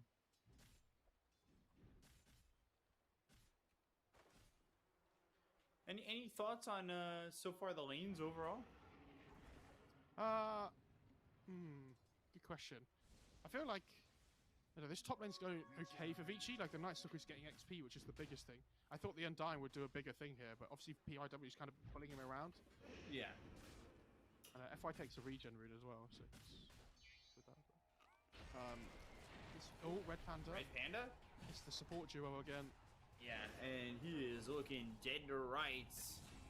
One more shot. There it is. Can they go and get the tombstone real quick? No, this would be big. Would be a good amount of gold. And there it is. 125 gold there for PYW. Same thing again, though. Lifestealer just against Mars in the bot lane. Lifestealer just does his thing. Like, just farms. Just pushes him out. Doesn't need any help. So now this support duo just runs around and kills people. It's top lane again. Oh, Eurus in trouble. Zeus goes down, but Eurus, he may not survive here. Snowball pulling in the Night Stalker.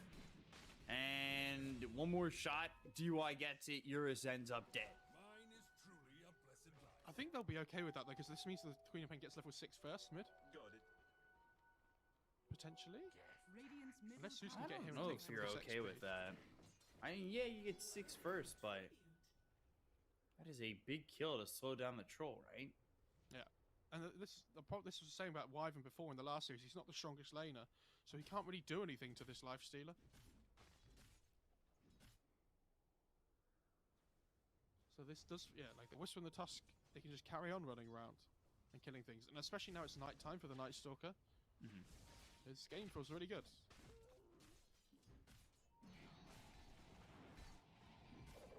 Can they go on Eurus again? They have the Tusk coming over. Look at mid lane though as well. Okay, I mean, Eurus, shards missing, but do they have enough to get this kill? Really well done. The rotation from Winter Wyvern. This actually makes this bearable for Elephant. Splinter Blast, Thunder God's Wrath. Eurus ends up dead. Now the focus is on to FY. No longer got the Arctic Burn. Red Panda trying to land these decays. However, Old 11 can just run. That's another kill there on the Eurus, despite the fact they lost PYW.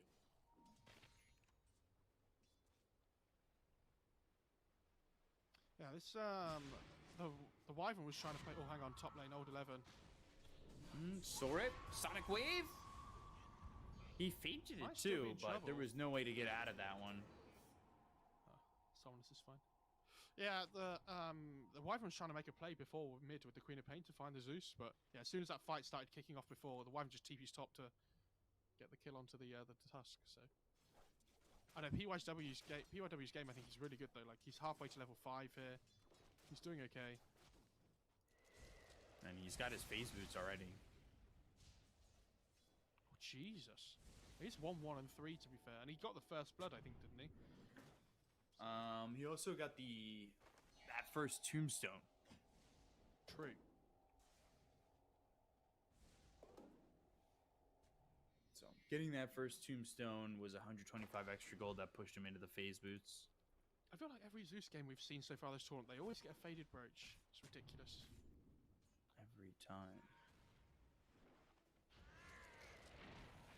Good shards on a Red Panda, just no follow-up. Eurus is level 6. Much more likely to survive now. He is, and Lifesteal is almost level. Well, he's almost level 7 down at the bot lane, so he's having a great time. Phase boots finish for the Night Stalker. Makes me think that there's certainly opportunity here with the Tusk as well as the Night Stalker both have their phase boots and go after. He managed to dodge the dagger and the Splinter Blast there with the snowball. That was sick. They might even turn this on Somnus if he's not too careful. He's got a haste. Blink only level 1, so if he makes the commitment with the blink, that would put him in a bad spot. Shards come out. Yang coming over. And this is Thunder God's Wrath. Spear, God's Rebuke. Oh, I thought for a second he got him in the snowball, but PYW is now the one in trouble. The tag team is used, trying to get the kill on a half fly. He'll get that, the arena around the tusk. But this is a lot of rotating. That leaves Lifestealer untouched over bottom. And, well, Night Stalker still freely doing what he's getting done over top. Yeah, this is really good, though, for Elephant. I love this early aggression. And now Lifesteal has to TP mid to defend his tier 1. As the Zeus doesn't have TP. FY TP's mid and refills 2 bottles at once. That is some efficiency play for Somnus and Yang. Ultimate delivery service. Dire's top tower is under attack. I know, this Zeus... That Zeus death really hurts him, though. Like, he's a little bit behind in terms of net worth now. So is the Night Stalker, surprisingly. Yeah, he got bullied quite hard early on, though, like in the laning stage by the troll, so... Dire's top tower is under attack. He wants to just run at Red Panda by the looks of it. Yeah. Yes, he's holding 2 skill points at the moment. Almost hoping that maybe Tombstone comes out so he could just get the kill on the Tombstone. That's exactly what they'll do. It was 175 gold actually for DY, looking for the Sonic Wave. Now they've got the Silence. DY still gonna die here, but here comes Ori.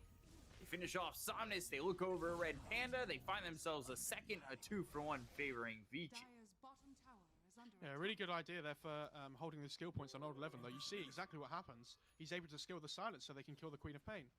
Like, if he doesn't hold that skill point there, they probably don't find the kill. So, great awareness by old 11. And now all of a sudden, the Zeus and the Night Stalker are just back in the game. Like, Dire's bottom tower is under these 2 attack. kills playing around the darkest section. Real okay. Yang Shards. Ooh. Blocking Yang. And they've also got the Tether. Should be able to save Ori and get the kill. That's exactly what they do. Dire's bottom tower God, this game just turned around so quickly. In like the last 2 minutes, there's so much fighting going on. Now Lifesteal has Armlet coming out on the courier as well. Dire's bottom tower has fallen.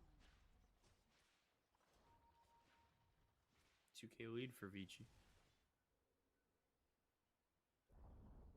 Dire's top tower has been denied. Keen Optic picked up for the Lifestealer. Probably give that over to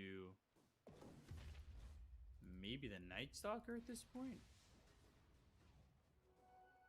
You probably give the Optic to the... Does he take PMS or Optic? Yeah, the Night Stalker's taking PMS. The way the Wisp could take the Optic, you know, for double the mana regen on Tether. Curse mid. Which is Curse mid. And then the Spear with the God's Rebuke. Talked Good about kill. that. He was only 100 gold off mech, so not only do they delay that one, they now are able to try and take the tier 1 mids potentially as well. This is, yeah. They don't get the tier 1 tower, they'll throw the spear that's gonna miss. The shards come out, but they'll be over to the right.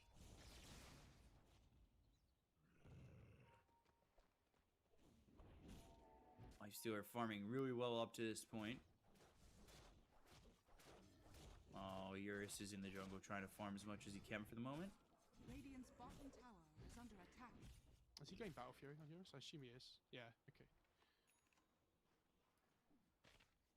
Yeah, I feel like I'd be interested to see what item build the Lifestealer goes for. He has Sange queued up. I don't know whether he's going to finish They're off going the for Halberd old or if he 11 goes up for top. Spear lands and they get themselves another kill here. Good But kill. 4 heroes top for that, and that leaves the Lifestealer all by himself bottom. Yeah, but I think controlling the tempo of this Night Stalker is still really good. Scream and DY hit with the Sonic Wave. Another kill there for Elephant, continuing to just get pickoffs. He did buy out the mech though just before he died, so it could have been worse for DY.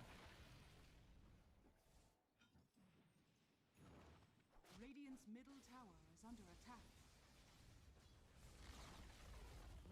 middle tower has This game fallen. is so close. I really can't call it still. Like, which I know is a stupid thing to say. It's only 13 minutes into a game, but like normally we have a good idea who's in like a good position right now. But I would argue that VICI probably are slightly, maybe. Well, actually no, because the troll's having a good time. He's gonna have Battle Fury soon. I don't know. Ooh, Walrus Punch, Thunder God's Wrath, blink away, and don't get the kill on the Queen of Pain. They'll have the arena down, trying to get this Queen of Pain. Finally, the finish is there for Old 11. He's got the silence out, the Tombstone is down, the Witcher's Curse is onto this Tusk, as well as the Night Stalker. DY ends up dead, but down goes Red Panda. Snowball extending. And that'll be PYW eventually Look at the falling Zeus to as Eurus, getting a little bit of revenge there. There are a load of zombies chasing the Zeus in the backline there, but he managed to kill them off before Elephant could start chasing him down.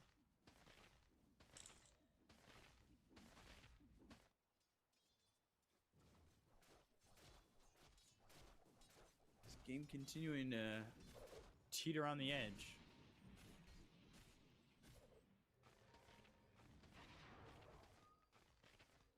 Radiant's 100 gold until the middle Battle tower Fury on the is under troll. attack. It's a big time in the game. It's like we said, I think when they hit the troll BKB, I think that's the big timing though for Elephant, where they can like group up and try and fight around him. Because there's not a huge amount of physical damage on the Radiant side. It's like the Lifestealer and the Tusk. I guess Night Stalker can, but into the BKB it's difficult for him to fight the troll. And he is going Halberd on the Lifestealer as well. Good choice.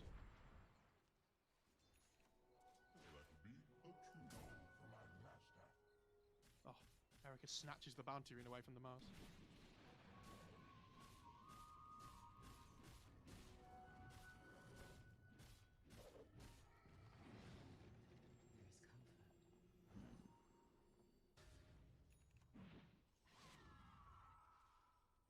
Does Mars have blink coming up?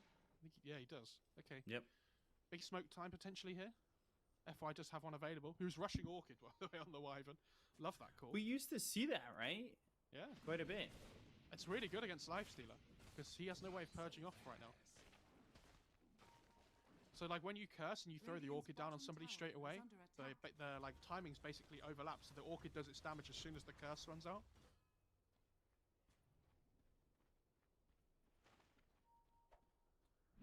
Shadow Strike on Erica, just to let him know that he's here.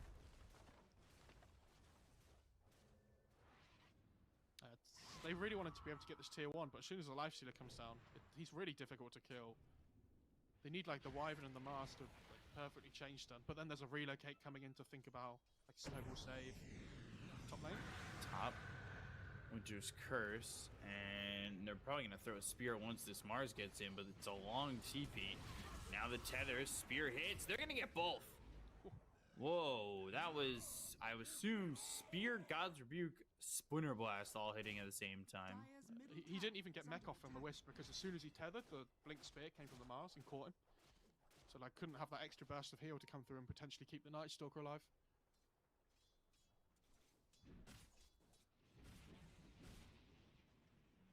Halberd coming out for the Lifestealer, Troll going Yasha. Zeus getting closer to Ags. Game's slowed down quite a lot though after like the 10-minute mark. It's kind of descended it just into a little bit of a farm game, rather than the first 10 minutes felt like a bit of a crazy, everyone just running all over the place.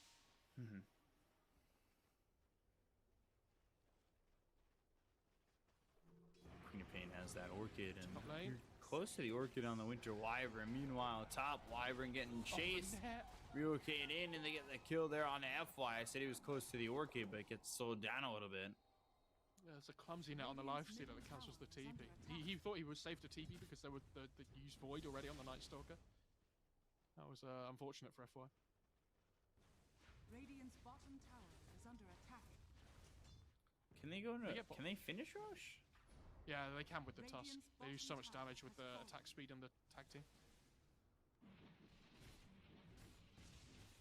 I wonder if they know though on Elephant. Like without tag team, they don't do a huge amount of damage, so they're going to have to run away. Shards, Red Panda, perfect shards. Trying to soul rip and survive. Erica, he's gonna stand and posture on I've seen this. this in trouble. But now there is the Sonic Wave as well as the Infest into a zombie. What? You can't. The zombie isn't taking damage. What? Yang, he's gonna be in trouble to get the kill there onto the Mars. Eurus is blocked out of those stairs via the shards. What, Gaben? The zombie's supposed to have like 1 HP, right? But they were trying to attack it. It wasn't taking damage from the Dire Heroes or the tower. Could you technically stayed in the zombie and just pushed forward? Just never died. Yeah. Roshan has fallen to the Radiant. What the fuck? Gaben? I'm so. I didn't know that was a thing. Well, next time he does it, he should just stay in Radiant's bottom tower is under attack. the zombie and push Well, with it. I don't know what happens when the tombstone runs out. I don't know if the zombie dies. But... Yeah, imagine trying to push with a Dire's top tombstone tower is zombie, under though. attack. Dire's structures are It'd be fortified. awful. There's like no damage to Radiant's towers. bottom tower is under attack. No, it's fine. Radiant structures are fortified. I can't wait for chat to react as well. I'm so confused. Dire's middle tower has fallen. Got Tether. Erica getting that tier 1 over mid.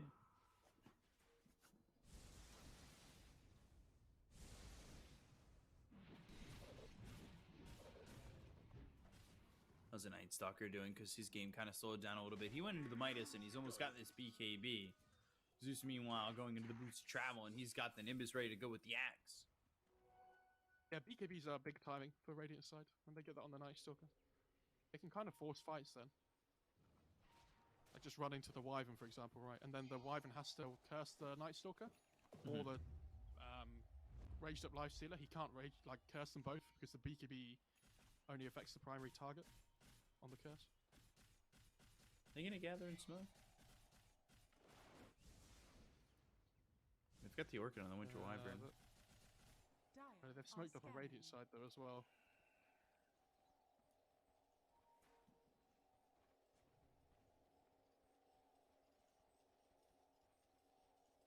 This might turn into a significant fight. The Wyvern, there's the Orchid as well as the Winter's Curse. Rage came out from Erica, focusing the attention onto the Undying. Good Giving the kill. force shot to get the kill. They'll also find FY. They'll dive for more. Mars just outside the shards. So Night Stalker coming back as this BKB. It's still long duration, but almost running out. So by the time he gets back to his side, he's okay. Troll. Ooh, Eurus. Sonic Wave, nicely thrown. PYW going down, but they've got the Nimbus. They look over at Yang, and I don't think they want to make this dive past the tier 2 tower. Yeah, that fight looked like it was going to be really good though as soon as they kill the support duo, right? I thought they were going to be able to chase out and find more, but that's a kind of a Night Stalker BKB just for the 2 supports now. So I don't know how valued that ends up being. Like, now Troll just gets to carry on farming and isn't worried about this Night Stalker BKB into Dark Ascension. Because it's still daytime, like he's fine for 70 seconds now.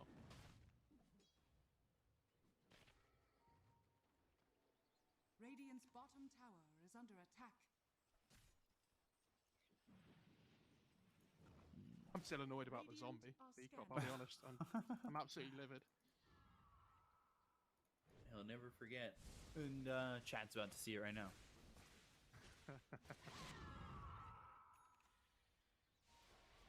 Oh, there we go. Yeah, this Orchid on the Wyvern though. Like, it's going to be Night Stalker's job. He has to find the Wyvern every single fight. Like, all the time. Because if the Wyvern's able to freely get spells off, then this Lifestealer doesn't get to have a game, effectively. Relocate. Coming in. Shards are gonna miss. Good blink.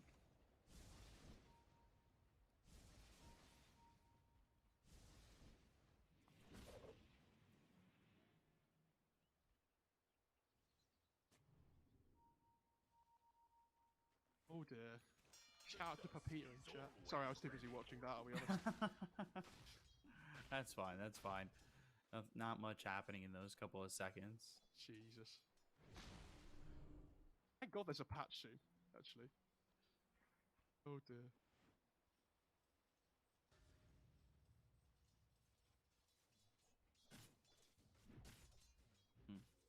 Going into the Basher next for yours. And then refresher for the Zeus. I mean, the problem for the Lifestealer and the Troll, both of them, is that they need MKB really to be able to deal damage. Like, obviously, Lifestealer with Rage, it's a little bit easier, but the whirling axes are, like, blind. If he doesn't have Rage on, it's going to be really difficult to deal damage to the Troll. And it's the same for the Troll, that the Lifestealer has Halberd, and he's going to have an Evasion talent at level 20. Ooh, Red Panda getting taken out again, and this time by Erica. Just as the Aegis expires. Yeah, both teams have a ward on this high ground. And you see the Lifestealer comes over and is like, oh, thanks. Dark Ascension looking over, and they've got the silence, but the BKB is popped by Eurus. The chase still on. Good TP. Maybe looking over at Fly. Winter's Curse.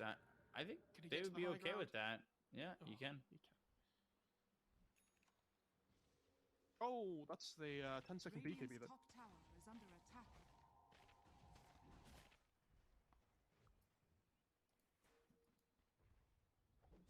Let's have the Blink Dagger on the Night Stalker to get that ground covered. I mean, for both these teams, it's kind of like waiting around for the second Roach now, I'd assume. Like, whoever takes the second Roach gets the edges and the cheese as well, and then the fights, I think, have, become a lot more favoured for either side. I think he Thunder God's Wrath the smoke. Dire are scanning. So now, I mean, PYW might just, he managed to blink away. Oh god, this relocate though. Arena.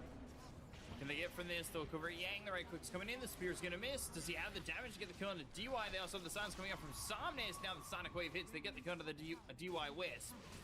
Erica trying to man fight this 5v1 basically, but there's the snowball save. He's gonna have Rage up again. And can he get out of this? Yours trying to fight this. Erica goes down. So does Old 11.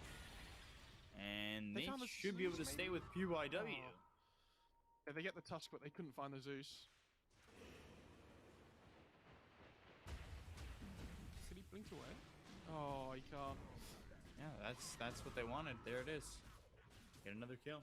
+1. Oh, that was so unfortunate for Radiant though. Like at the start of the fight, if the relocate doesn't come in, it's amazing because the Tusk just gets out.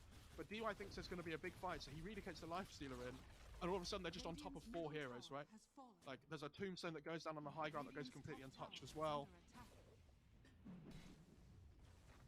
Yeah, and Lifestealer just gets put in a really bad position straight away. Now the Troll's like almost 2k net worth ahead of the Lifestealer because of this farming advantage that he has with the Battle Fury.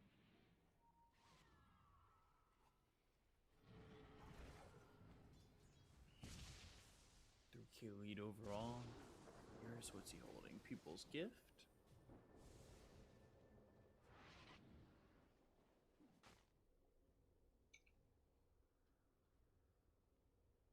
There's going to be a new set of neutral items coming out soon, so lots to look forward to.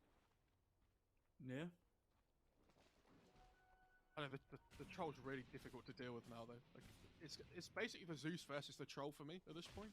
Like the Lifestealer, yes, he's going to be doing big damage, and yes, he's going to be difficult to like kill, but the Zeus is the one that you have to find every single fight still. Yeah. I agree. As Paladin now we Sword get into the Lifestealer. tier 3s. Radiant's bottom Paladin tower is Sword, under Orb attack. of Destruction. Maybe hand that to the Troll. Yeah, he could keep it on Mars if he really wanted, but I think. Yeah, he has Death So queued up as well, so could even give it to the Wyvern to be honest. What's Wyvern building after this Orchid? Aetherlands? Yeah. He wants the Aetherlands for the cast range to keep his distance against the Night Stalker and the Lifestealer as well. I like the AC the Queen of Pain's building too, because you're not only like defending yourself against the physical damage of the Night Stalker and the Lifestealer and things, but like you're amping up the damage of the Mars and the Troll. And so they're going to have this Deso on the Mars at some point. They're going to have AC on Queen of Pain. And this Lifestealer, like this massive armor that he's building up, is going to start to melt away so the Troll can do more damage. Dire's top tower is under attack. So these non-Agi carry heroes much easier to build these minus armor items against.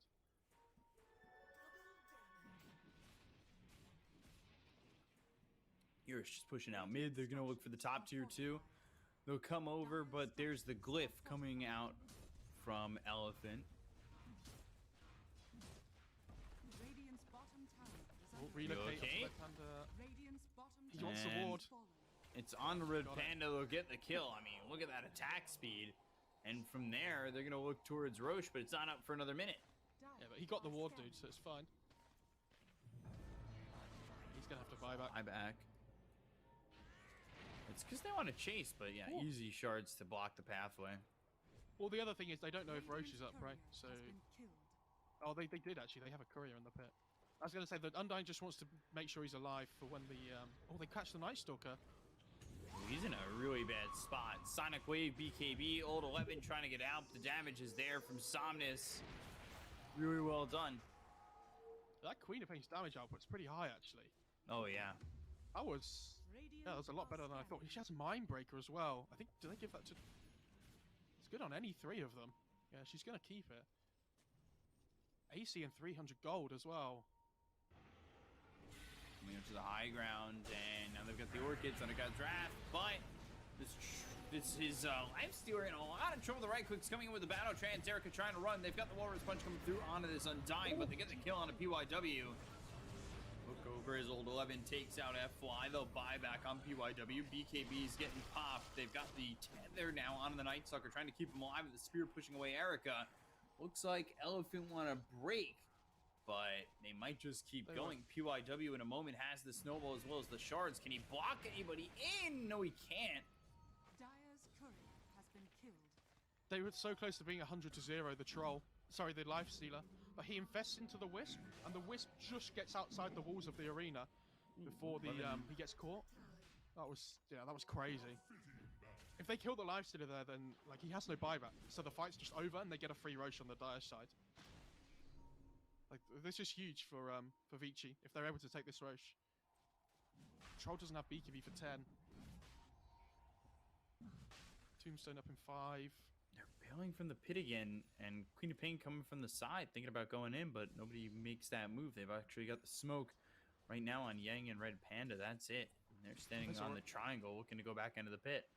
The refresher on the Zeus with the double Nimbus makes this fight really difficult now for Troll. Like his BKB's down to 7 seconds, so when he doesn't have that BKB, he's going to struggle. This Roche is almost dead.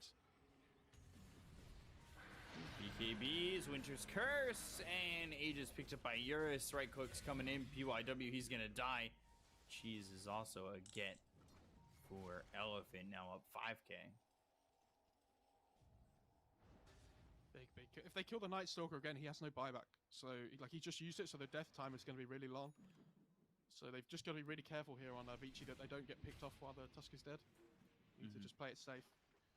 But they're gonna start ripping through your towers. They go tier 1, tier 2, potentially on the high ground, right? Tower is under attack. Yeah, but pushing high ground against Zeus, Radiant's top not tower easy. has fallen. They have good physical damage with the AC, like on the Quap and the Troll, hitting towers, but pushing high ground's still difficult. Oh, and there's a repair kit. Then I got Draft as well as the Nimbus. They get the kill Oh on my Fly. God. They'll look over as Red Panda dies as well. Moving forward, trying to find somebody to get the silence on. There's the tether, not moving fast enough, but might actually catch up to Yang. He pops the BKB. He throws the spear that hits over on the side of the stairs. And that's it. Yeah, and they managed to bottle up the DD on the Queen of Pain before VICI get there as well. So, nice little advantage from that. Queen of Pain level 21 as well, working towards that 25, which always changes the game. Such a ridiculous talent. You saw how much damage the Zeus did though with the refresher. Like double Nimbus, double Thunder God's Wrath, and the Wyvern and the Undying both just died straight away. That was crazy. Yes. Why just queues up an Aeon disc straight away? He's like, hell no. I want to survive, thanks. The Zeus, though, very farmed. Yeah, the Queen of Pain is too, but definitely feeling it from the Zeus at times. He hasn't died in a long time either, it feels like. I don't know when his last death was, but he's been doing his own thing for what feels like 20 minutes or so.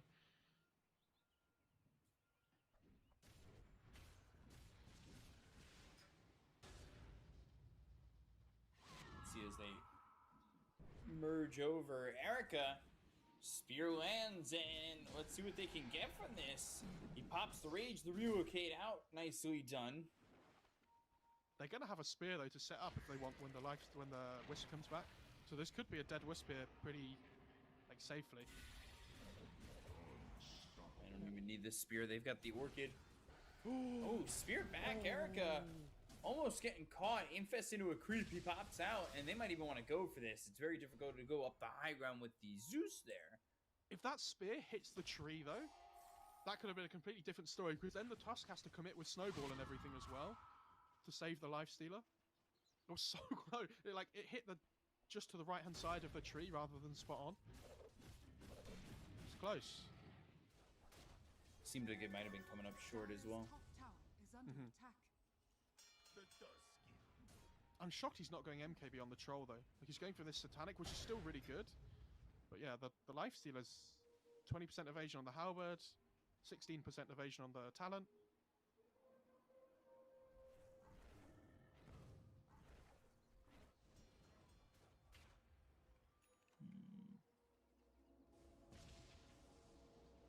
Bloodthorn for the Queen of Pain. Wow. She attacks so quick now. That's the level 15 talent, the Bloodthorn attack speed. Oh my god. Where did the wisp go? Destroying the wisp. Radiant's courier has And been the Nice courier. DD Arcane Rune Queen of Pain with Bloodthorn and AC. Nothing to see here. Radiant structures are fortified. Oh, they get the glyph out as well. That's a big deal. And going up on the high ground might be a little bit easier. Tower is under attack. And he's building up the attack speed here. Thunder God's Wrath gets used. There's the double one, or he gets the kill on FY. He's got buyback though, and he might even want to use it. Yeah. Over to the side, you take a look at old 11. His BKB is about to run out, so if they could time it right with the spear, they'd be happy with that. But Yang taking a lot of damage from the Zeus. So now he's on the run. PYW losing his courier. You take a look at the damage Yang is taking. Walrus Punch, Snowball gets the kill. Now the silence out from the Queen of Pain on the PYW, making the chase. But Ori, he's just outputting so much damage. Shards come out, Eurus blocked off, and he's in some trouble. Lightning Bolt after Lightning Aegis. Bolt right onto Eurus. He's been disarmed. He's in some trouble. He loses that Aegis. They're going for the Queen of Pain. They've got the Snowball and the kill. Take him out for 90 seconds. He's got no buyback. BKB's been popped by Eurus. They stop the TP with the Walrus Punch. He'll go into the battle trance, but he is dead to rights. He just extends it a little bit longer. Eventually, he will fall, and has once been made mortal. He will finally perish. Like, this Satanic's great, but he can't deal damage to the Lifestealer. Like, he needs the MKB. And this Queen of Pain is such like a squishy... She's like a glass cannon at the moment when she doesn't have BKB up, because as soon as the Night Stalker gets on top of her, she can't do anything. She just dies, right? So, this BKB timing... They get the mid-racks, which is great, but if they're losing all these heroes for it, I don't think that's worth it. Dire's top tower. Because they were in such a commanding position before with the Aegis, and now all of a sudden, yeah, they get the mid-racks, but the lifesteal is huge, and like, Has fallen. they're still not dealing with the Zeus. The Night Stalker gets a huge amount in that fight as well. And without buybacks on the two cores, they might be able to do more here on VICI. Potentially. They might be able to take a tier 3, but Dire's top tower is be under the ones attack. to break high ground right Dire's after. structures are fortified.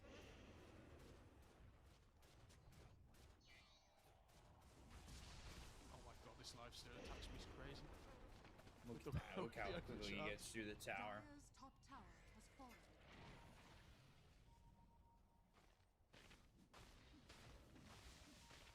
If you're Troll as well, what do you drop from your items to make space for the MKB? Do you have to get rid of the Battle Fury? Or Potentially. do you just get rid of the boots? Like, If you get spider legs, you get rid of the boots. yeah, Right. but they haven't got Spy, like, it's tier 3, so... Well, tier 4s are out. And tier 3s, he didn't get it, right? Yeah. Oh Yeah, my god, FY BKB just then dies. goes in, and Red Panda and FY, they both end up dying. They go after Yang, they get themselves a third. He's dead for 110 seconds. Spear lands on the arena on PYW, but it's not going to matter. Now they're immediately relocating up towards top. Odd 11's doing an amazing job every single fight finding this Wyvern. Like, FI is having a miserable game right now. He's really struggling to deal with this like Night Stalker just getting on top of him.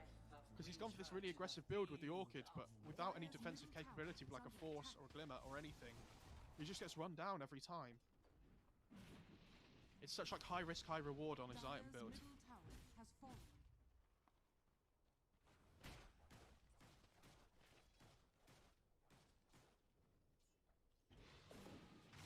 Gonna out myself there. I forgot that spider legs. They feel so strong. They should be a tier 4. But they're tier 3. I forgot for a split second, Mo. Forgive me. You reckon Elephant are regretting first picking this Undying instead of Whisper? Maybe.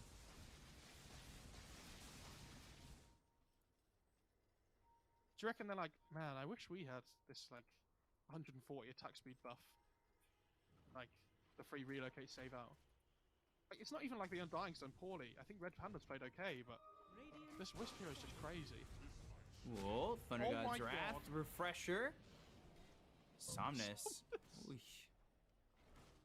He just almost dies from 100%. Oh! Red. He was looking for it. They get the kill on the Winter Wyvern, though. Oh, not again. It's just old 11 again. He just finds him every single time. Dire's bottom tower is Lifestealer has Abyssal now after he just Abyssal. finished the MKB. And Troll's game is really difficult now. Dire's bottom tower. Because not only can he not deal damage to the Lifestealer can hit him back now with this big attack speed buff from the Wisp.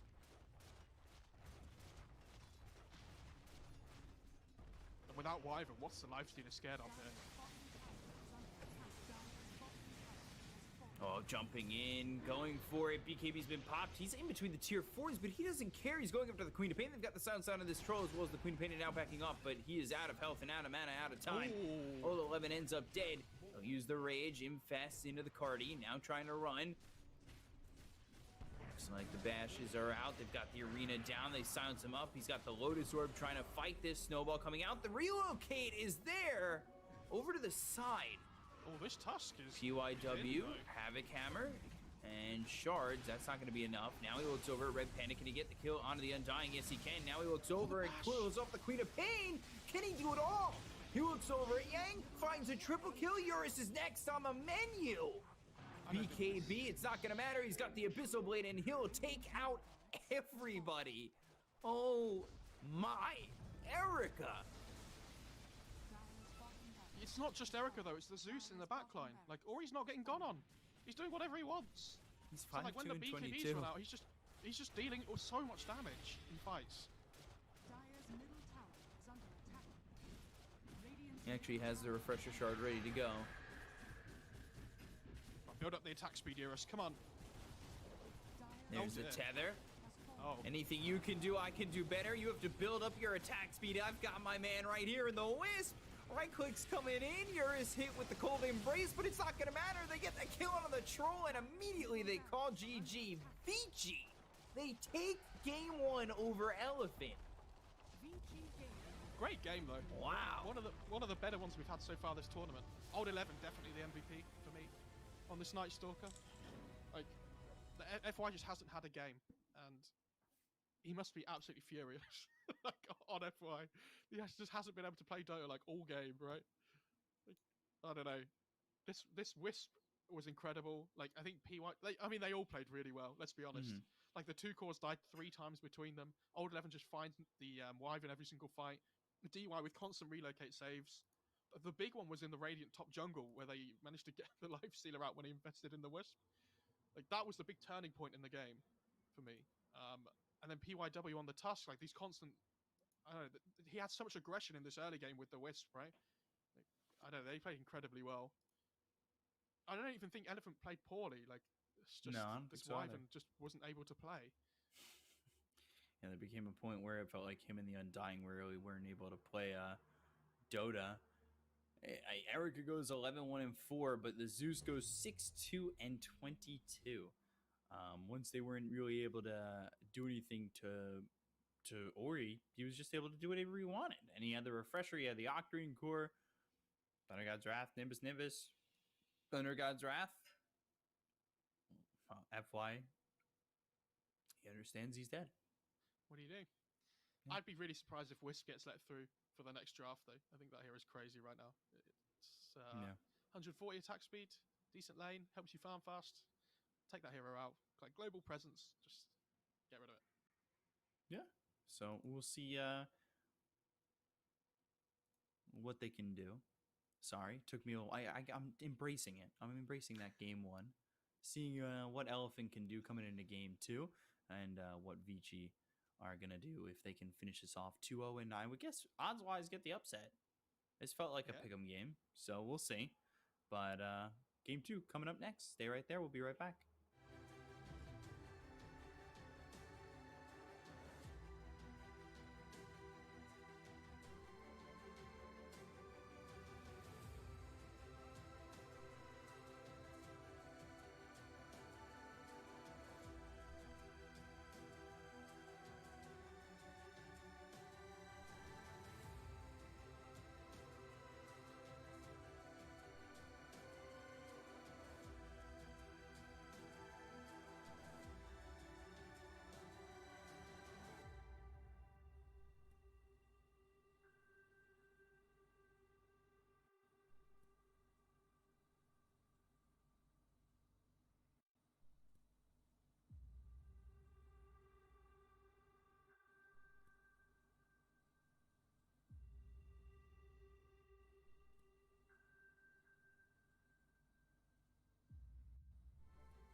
right, and welcome back here to some.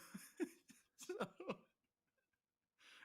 Do you want me to do the intro? Do you want me to do the intro? Just take it, please.